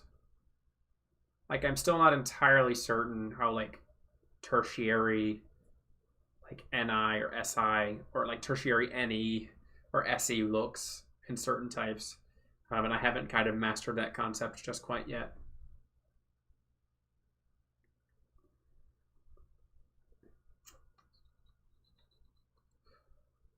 I'm an INTJ who doesn't eat a lot. Is it common or is it because of SE? That could be. I know there's INTJs who have struggled with like anorexia and stuff because of their pressed sensing. Fluer asks, do you think we can change our type? I don't think so. And I don't want to go into like a full explanation on that because that would take a while, but the general answer is no, I don't think type changes. I think it's relatively static. Unless there is some sort of major mental... Excuse me, my voice cracked. I think I'm losing my voice. I can feel my throat getting like raspy because I've been talking for an hour and a half.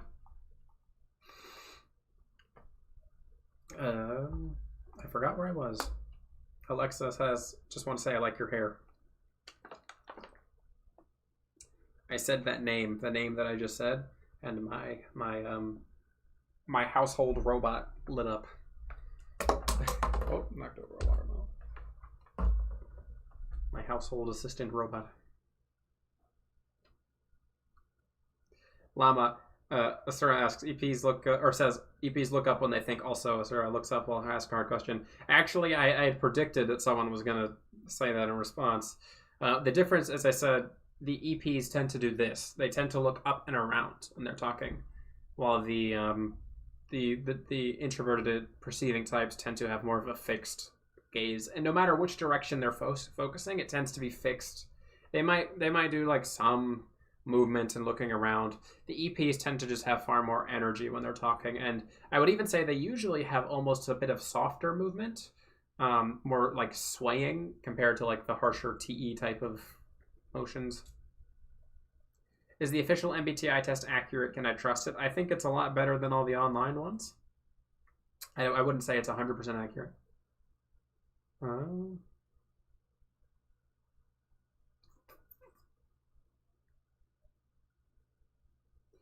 Do you recognize the functions and how they work in yourself? If so, do you have any tips for how to achieve this?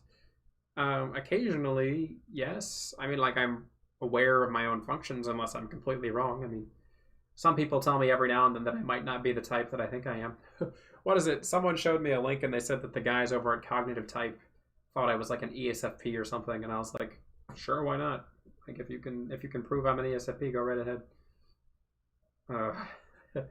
I don't know if I have any tips for that. I mean, the introverted perceiving types tend to be quite good at like recognizing their own individual personality traits, because as introverted perceiving types, they are taking in information and looking at it within, so then they tend to be very self-reflective at the expense of being engaged in the outer world. I am losing my voice. Goodness. I think you can tell that like this is the most extroverting I'm going to be doing for quite a while. This amount of talking is not easy. I will probably have a snack after this.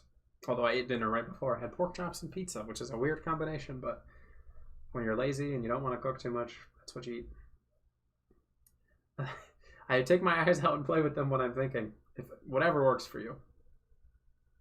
Can you consciously track how your NI works and when it's happening? Good question. Size? Simon? Sorry, I don't know how to pronounce that. So I can't track it when it's happening, but right after I have some sort of NI insight, I will be like, oh, that was probably like me having NI. Because the way that perceiving functions work is that they're impressionistic, which is to say that they tend to be influenced and motivated by the impression that they're receiving from some sort of sense, which motivates the intuitive process. So when you're receiving that impression, your mind kind of blanks out and says, oh, like, look at this thing that I'm thinking about, or, oh, it makes me think of this or that.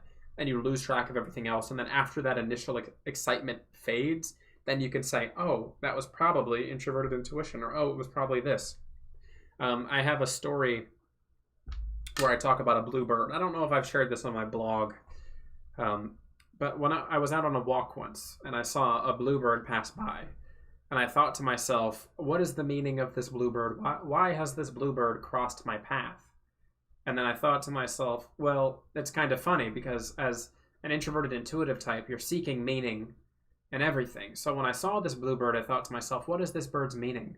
But then I thought, well, that's the opposite of extroverted sensing, essentially, because extroverted sensing type is able to appreciate the bird for what it is, and they're not attempting to ascribe some sort of complex abstract meaning to it. So the bird crossing my path, the bluebird flew across my path, and in reality, that bird didn't have meaning. But the fact that gained meaning from it or produced meaning from the interaction of it crossing by asking if it has meaning, I gave it meaning. And that's the issue, is you're unable to appreciate the sensory for what it is or what it actually is. You're unable to actually interact with things for their physical, realistic properties because you're attempting to inscribe some sort of meaning to them. The way I wrote it is better because I write much better than I speak, because when I'm thinking, I can't formulate my thoughts in the correct way to speak them out correctly. But I have a written version of that somewhere where I talk about the story of the bluebird that came across. And how it impacted me. Where was I going?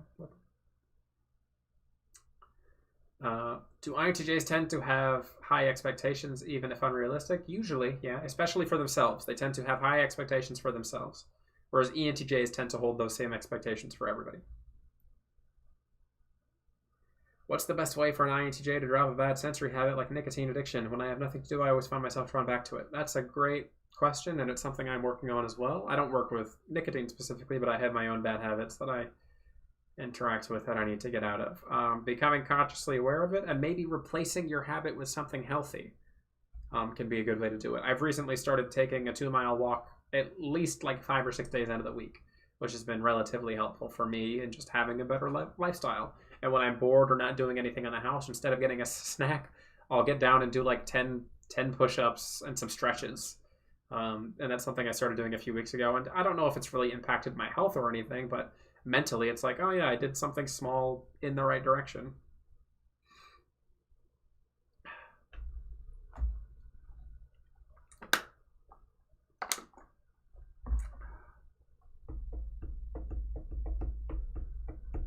Looking and scrolling back up. Just want to stop and say thank you to all the, I just blanked out there. Thank you to all the patrons who support me on Patreon, and thank you all who have been, talking and asking questions here. I enjoy doing these live streams. If you support me on Patreon for just $5 a month, you get access to a live, private, monthly Patreon live stream, which I do post the day after, but you get to ask me questions one-on-one, and it usually runs for about an hour, so it's shorter than these ones, but you get your questions individually asked and answered, sorry. So if you want to support me on Patreon, feel free. There's a link down in the description box below. It helps me get by because YouTube is kind of unreliable. But so thank you to all the patrons and supporters.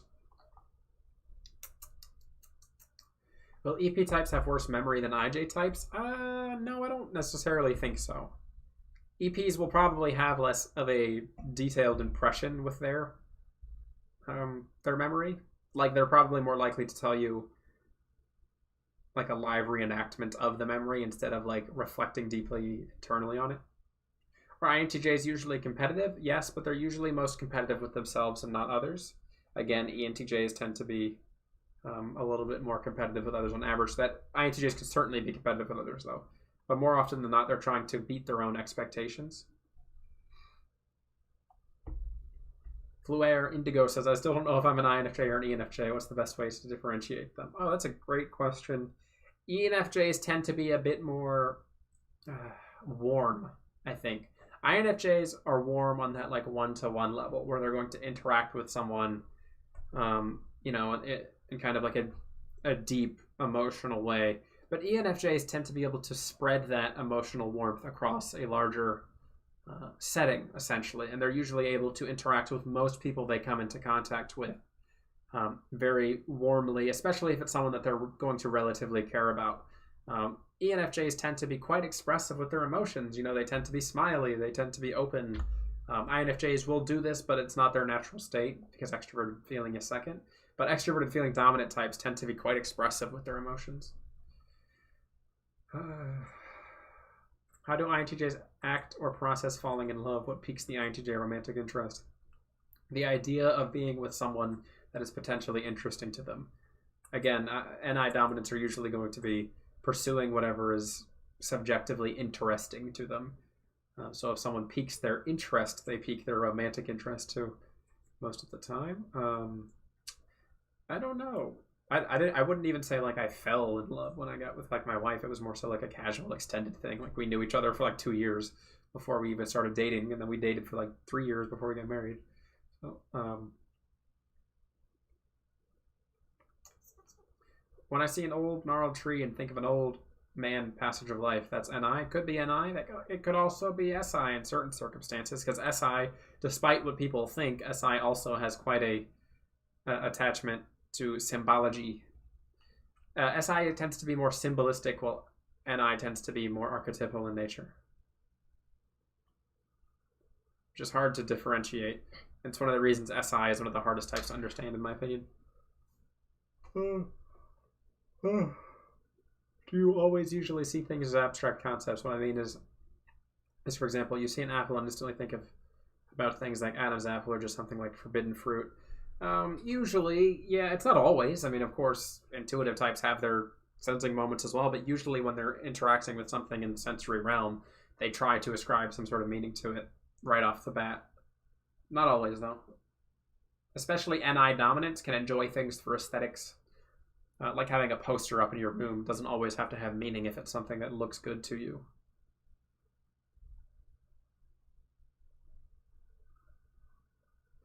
One of the biggest problems with MBTI questions is that many people answer the questions wrong. Is it because they don't have a realistic picture of themselves? Certainly this is an issue for a lot of people. There's certainly plenty of people out there who aren't introspective enough to have a clear conception of who they are as an individual. And this is why the MBTI certification program exists, and this is why they recommend that when you take the MBTI test, you do it with a practitioner so you can have a session afterwards, and then they can work with you to finalize the results. Now, if you've done a session with me, you know that I don't administer the MBTI anymore. I used to. But in my opinion, it costs people extra money, and I don't think I need it. I prefer the interview solely just because it's easier for me to interact with people one-on-one. Chris, the movie Fiddler on the Roof represents SI to me. Tradition. Do you know the musical or the movie? I do. Since it's so funny that you say that, because my father, who is an ESFJ, loves that movie to death. And my dad is a goof. He's like if you look like at me in life, I'm like this kind of like serious, flat affect person, and then my dad is just the opposite side of the spectrum, just like complete opposite, like goofy, funny, family oriented, emotional kind of guy, and he loves Fiddler on the Roof. And there's the dance in Fiddler on the Roof where the guy does the thing where he shakes his arms. If I were a rich man, that song, and he does the dance. He'll do it around the dance around his house all the time, and like shake the foundation of the house. And I'm just sitting there like, oh my god, please. Yes, but I do think that great point, Winston's mom. I think Fiddler on the Roof is a great representation of SI. Liminal asks, any thoughts on which types would be most inclined towards paranoid ideation? So I'm not exactly sure what you mean by ideation. Let me... the formation of ideas, or so like just paranoid formation of ideas or concepts, or paranoia in general. Can you be more specific, Liminal? I'd be happy to answer that question if you can. Are there any types that are likely to be paranoid in general? So like ESFPs or extroverted sensing dominant types can have quite the bit of paranoia. But well, this is interesting because it's how you define paranoia. NE dominant types, extroverted intuitive types, can have bodily paranoia. They'll often have like hypochondriacal symptoms when associating themselves, or when they're worried about something in the realm of their body. So extroverted intuitive dominants, when something is wrong, they might jump to conclusions because they think they have strong SI and they think that they recognize their own issues in their own body, but they'll jump to some conclusion about like, oh wait, no, this isn't right. Why is it like this? I have this kind of attitude. Whereas ESFPs, on the other hand, extroverted sensing dominant types with struggling introverted intuition, can have paranoid perceptions related to their intuition, which is to say that, oh, this person's out to get me, oh, this person thinks I'm bad, oh, this person is going to do this or that, or there's some meaning ascribed here that's potentially harmful to me. There's varying degrees there, I think. My mother has a great sense of humor, and I really laugh a lot.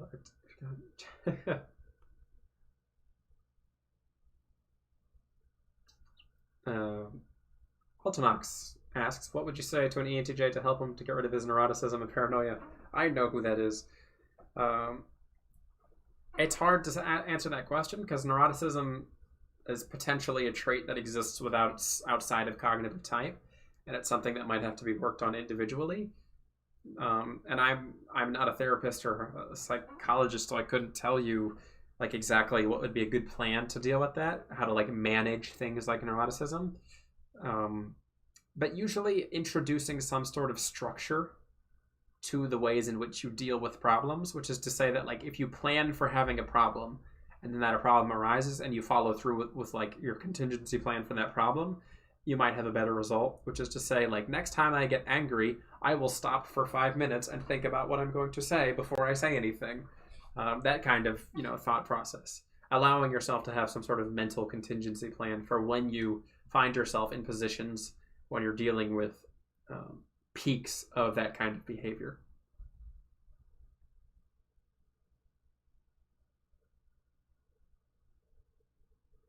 Wouldn't the SJs or the SFJs be the more tribal and thus more paranoid against the norms, against tradition?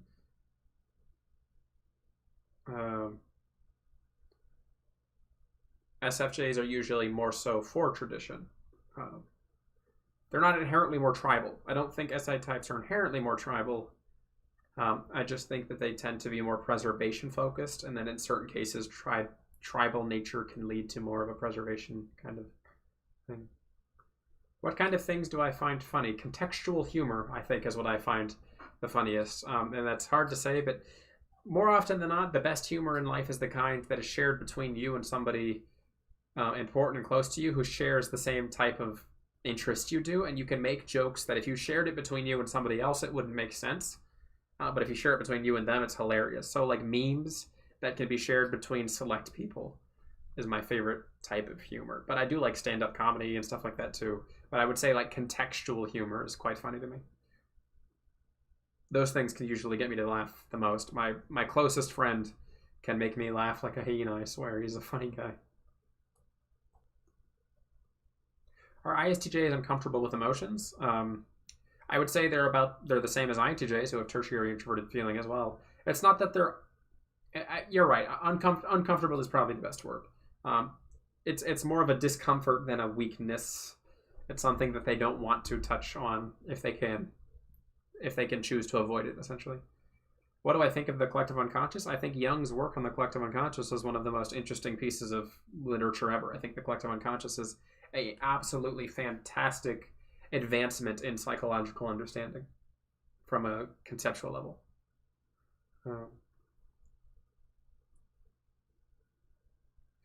Which is more mysterious? Like, say, having a mystic, enigmatic aura to him or her, INFJ or INTJ? Oh, that's a great question. My inner desire to enjoy the idea of being like some mysterious individual would want to say INTJ, but I think that INFJs on average tend to have a bit more mystery to them. The INFJ tends to have more of that sage kind of attitude, and it's because they're a little bit less direct in their approach to communication. INTJs with their TE are willing to just kind of do what need is to be done, even if it steps on the emotions of other people occasionally, or that they may be a little bit less socially nuanced with these types of things. Now, the INFJs tend to have a great ability to understand the social atmosphere and then plan around it, but also not reveal their cards too soon. So I think INFJs in general are probably like one of the more mysterious types. Which hosting am I using for my website? Wix, I believe. Also, Helen Zhang. Thanks for dropping in. That's a name I recognize. Syed Mazar Hassan says, hey, Chris, what's up? Hey, how's it going? We'll probably go for about 10 more minutes, a little longer. I'm starting to get tired, if you can't tell. I've been yawning a few times. We've been going for almost 2 hours now. What would you suggest to someone who had a bad experience with a personality type, has made their sense of behavior with cognitive functions, and now only sees the type in a negative light? It can be very easy to compartmentalize people that you've met that have done bad things to you or you've had negative experiences with, and then anyone that you come close to that fits into that archetypal box, you'll kind of treat the same way, but that's not a healthy mindset. and I don't know exactly the correct answer for getting out of that, but it's important to. It's just trust that has to be rebuilt with that type of behavior. But at the same time, if that type of behavior has hurt you before, there's probably a reason why you don't want to trust it. But if that behavior is too general, that's when that's an issue. So rebuilding trust with people who have some of those qualities that you think are good and decent people. Do you use have internal monologue? I mean, converting your thoughts into words in your head? Yes. I would say that my primary way of thinking is like an internal storyboard. I think in scenarios primarily. And scenarios to me have both image, voice, and like word all are there when I think. I'm able to very clearly, like if I close my eyes and think of like an apple, I can see a red apple, but I can also imagine a fight scene in my head. I can imagine two people clashing swords, one sweeping the sword under the other's leg as the other throwing a punch. And it's all in relatively decent color to me. It's not like vibrant, but I'm able to see color, and I can imagine people speaking to one another, that type of thing. I think primarily in scenarios. And I was a person. I'm always someone who's had a lot of like imagination. When I was a kid, I would get stuck and lost in my inner thoughts.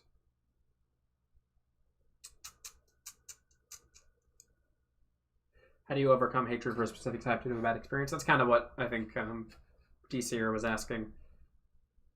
Or not DCer, I'm sorry. Oh, that is you. You were the same person. Yeah. That's kind of what I answered earlier, is that you have to just rebuild trust. It's not something that's easy. You have to just interact with people who are of that type, who are decent people. There's going to be bad people from each type. Why are us INTJs always stereotyped as masterminds, supervillains, even though ENTJs appear to be more mean-spirited than us? I honestly do think that ENTJs are a better representation of the supervillain archetype, but ENTJs are often usually socially introverted, so people think that ENTJs are INTJs, and people think that INTJs are just socially introverted ENTJs, which isn't the case. INTJs are a whole different type, and they appear kind of similar. Now, INTJs do have some of those characteristics associated with them, but they're not rational dominant types, and therefore they usually don't get so attached to certain like ideologies and things of that nature. I think that EJs in general tend to be heroes and villains in fiction a lot more than people give credit for. I don't think ENTJs are mean-spirited, though. Are EJs more prone to egomania than other types? I think that FI dominant and FI repressed types can be. Well, that's hard. Because, like, if you look at, like, TI doms, they can become egocentric related to their like, intellect, usually. But I think any type can become egocentric when it's related to their one specific cognitive field of interest.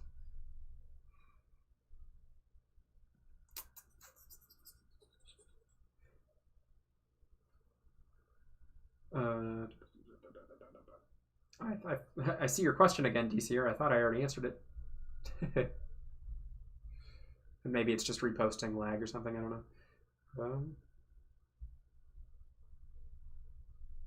Do I have any example of INTP villains? Not off the top of my head.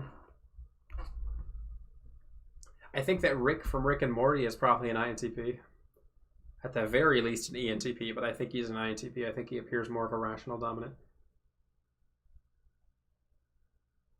How do you tell a girl that you aren't a narcissist, you're just an ENTJ? That depends. Is she interested in astrology? If she is, turn it into that kind of conversation. Girl, what's your type? What's your sign? I don't know. I'm just making things up.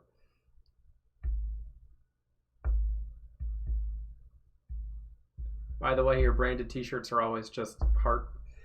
Yes, my Has-Been Hotel Alistair t-shirt is one of the most colorful pieces of clothing I own. I wear it ironically because I don't smile. Very often, if I had $1 for every time somebody told me to smile, I'd have like $30. What's the easiest way to identify someone's dominant or inferior function? That's hard to exactly say, because it's more so like interacting with them one-on-one, like you have to read them individually. You have to understand their individual specific traits and how that relates to their cognitive functions. Irrational dominants tend to be a bit more fluid in their conversations, while rational dominants tend to be quite rigid. But that's good because rigid allows them to play their foot down when they need to talk about things that they should have rigidity in. What do I know about the INTJ personality type? I can't say much. I don't know. The whole channel is dedicated to it. As an INTJ, how do you stop procrastinating? So procrastinating isn't really much of an issue for me. If it's something I want to do, I usually get things done about 3 days before I need to get them done. At the very latest, like 2 days before I need to get them done. But if it's something I don't need to do, I forget. Like there's a letter behind my computer that was due like 5 days ago that I still haven't done anything with because it's not important to me, and it was due, and I need to do that. But it is what it is. I should stop procrastinating on the things that aren't important to me, which is a life lesson for INTJs. Do things that you don't want to do. You think it's easier to recognize an introvert's auxiliary extroverted function or a dominant introverted function? It's easier to recognize introvert's auxiliary. That's kind of like a switched thing there. An introvert's auxiliary extrovert. Oh, okay, I see what you're saying now. It's usually easier to see a extroverted function in general, but it can be harder to type introverts because their extroverted function may be presenting in place of their introverted function, which is something that I have to be very careful with when I'm doing typing sessions.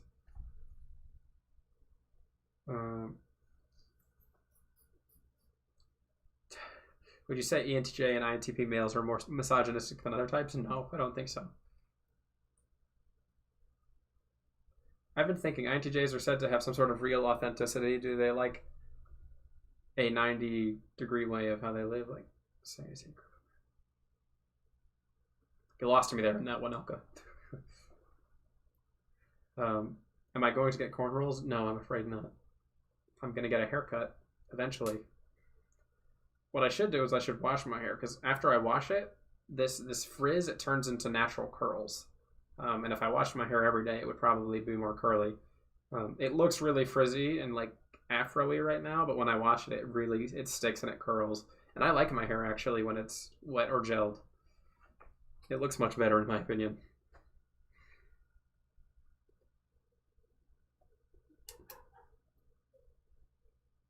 How do I get rid of my pile of mail without dealing with it? Just leave your mail burning. All right, everybody, we're going to go for just like 2 or 3 more minutes. So if anybody has any questions that they'd like me to answer before we wrap up, now's the time, because I'm getting exhausted. I'm losing my voice. I do not usually talk for 2 hours on end. I know some of you are like, oh, only 2-hour live stream, but for me it's like, oh please, 2 hours. That's a lot.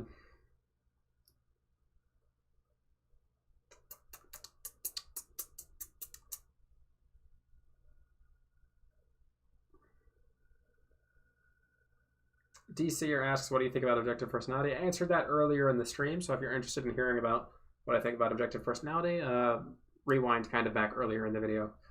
I did a whole little segment on them. All right, any final thoughts, closing questions? Can your neuroticism change in life, for example, through meditation? Evidence tends to support to yes, but not by like extreme amounts. Like you might be able to change your scores by like a standard deviation or 2, but not like an exceptional amount. I ran out of water. I'm barely hanging on to the end. Yeah, I ran out of water too, and that's one of the reasons I'm ready to wrap up is because I've gone through 2 bottles and I'm still thirsty. Thank you for extroverting with us today. Well, thank you. What do you think of the idea that the second and third function are switched around in objective personality? I'm not entirely sure because they use the idea of jumpers, and I don't really think that's entirely the best way of looking at it. I don't know. It's just a mess. Female fictional INTP examples. I'd have to think about that. I'm not good at thinking about fictional characters on the spot, but maybe I'll do a video on that sometime. For an INTJ, a 2-hour live stream could feel like an eternity. Yeah, really can. Is Sherlock Holmes an INTJ or an INTP? I think he's an INTP. As much as I'd love to claim Sherlock for the INTJs, I think Sherlock's an INTP.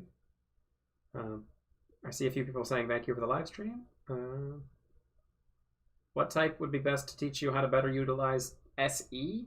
An auxiliary SE type. Extroverted sensing dominant types will assume that you can do it and then try to get you to do it right off the bat, while an auxiliary SE type might be more patient with you. Barry Tanner says, first time in your live stream, I just want to thank you for doing it. All right, thank you. All right, I am going to close up here, everybody. It was a pleasure. Thank you for coming out to this live stream and participating. I'm going to try and get back to doing these like once a month. I do the Patreon ones once a month for sure. So if you want to have a for sure live stream for me, consider supporting me for just $5 a month on Patreon. The link is in the description below. It really helps me as a content creator. But you know, I understand where everybody is right now. But other than that, it was a pleasure speaking with you all. Thank you for stopping by. I will have videos for you next week. Bye-bye, everyone. Have a nice evening. Bye. Where is the...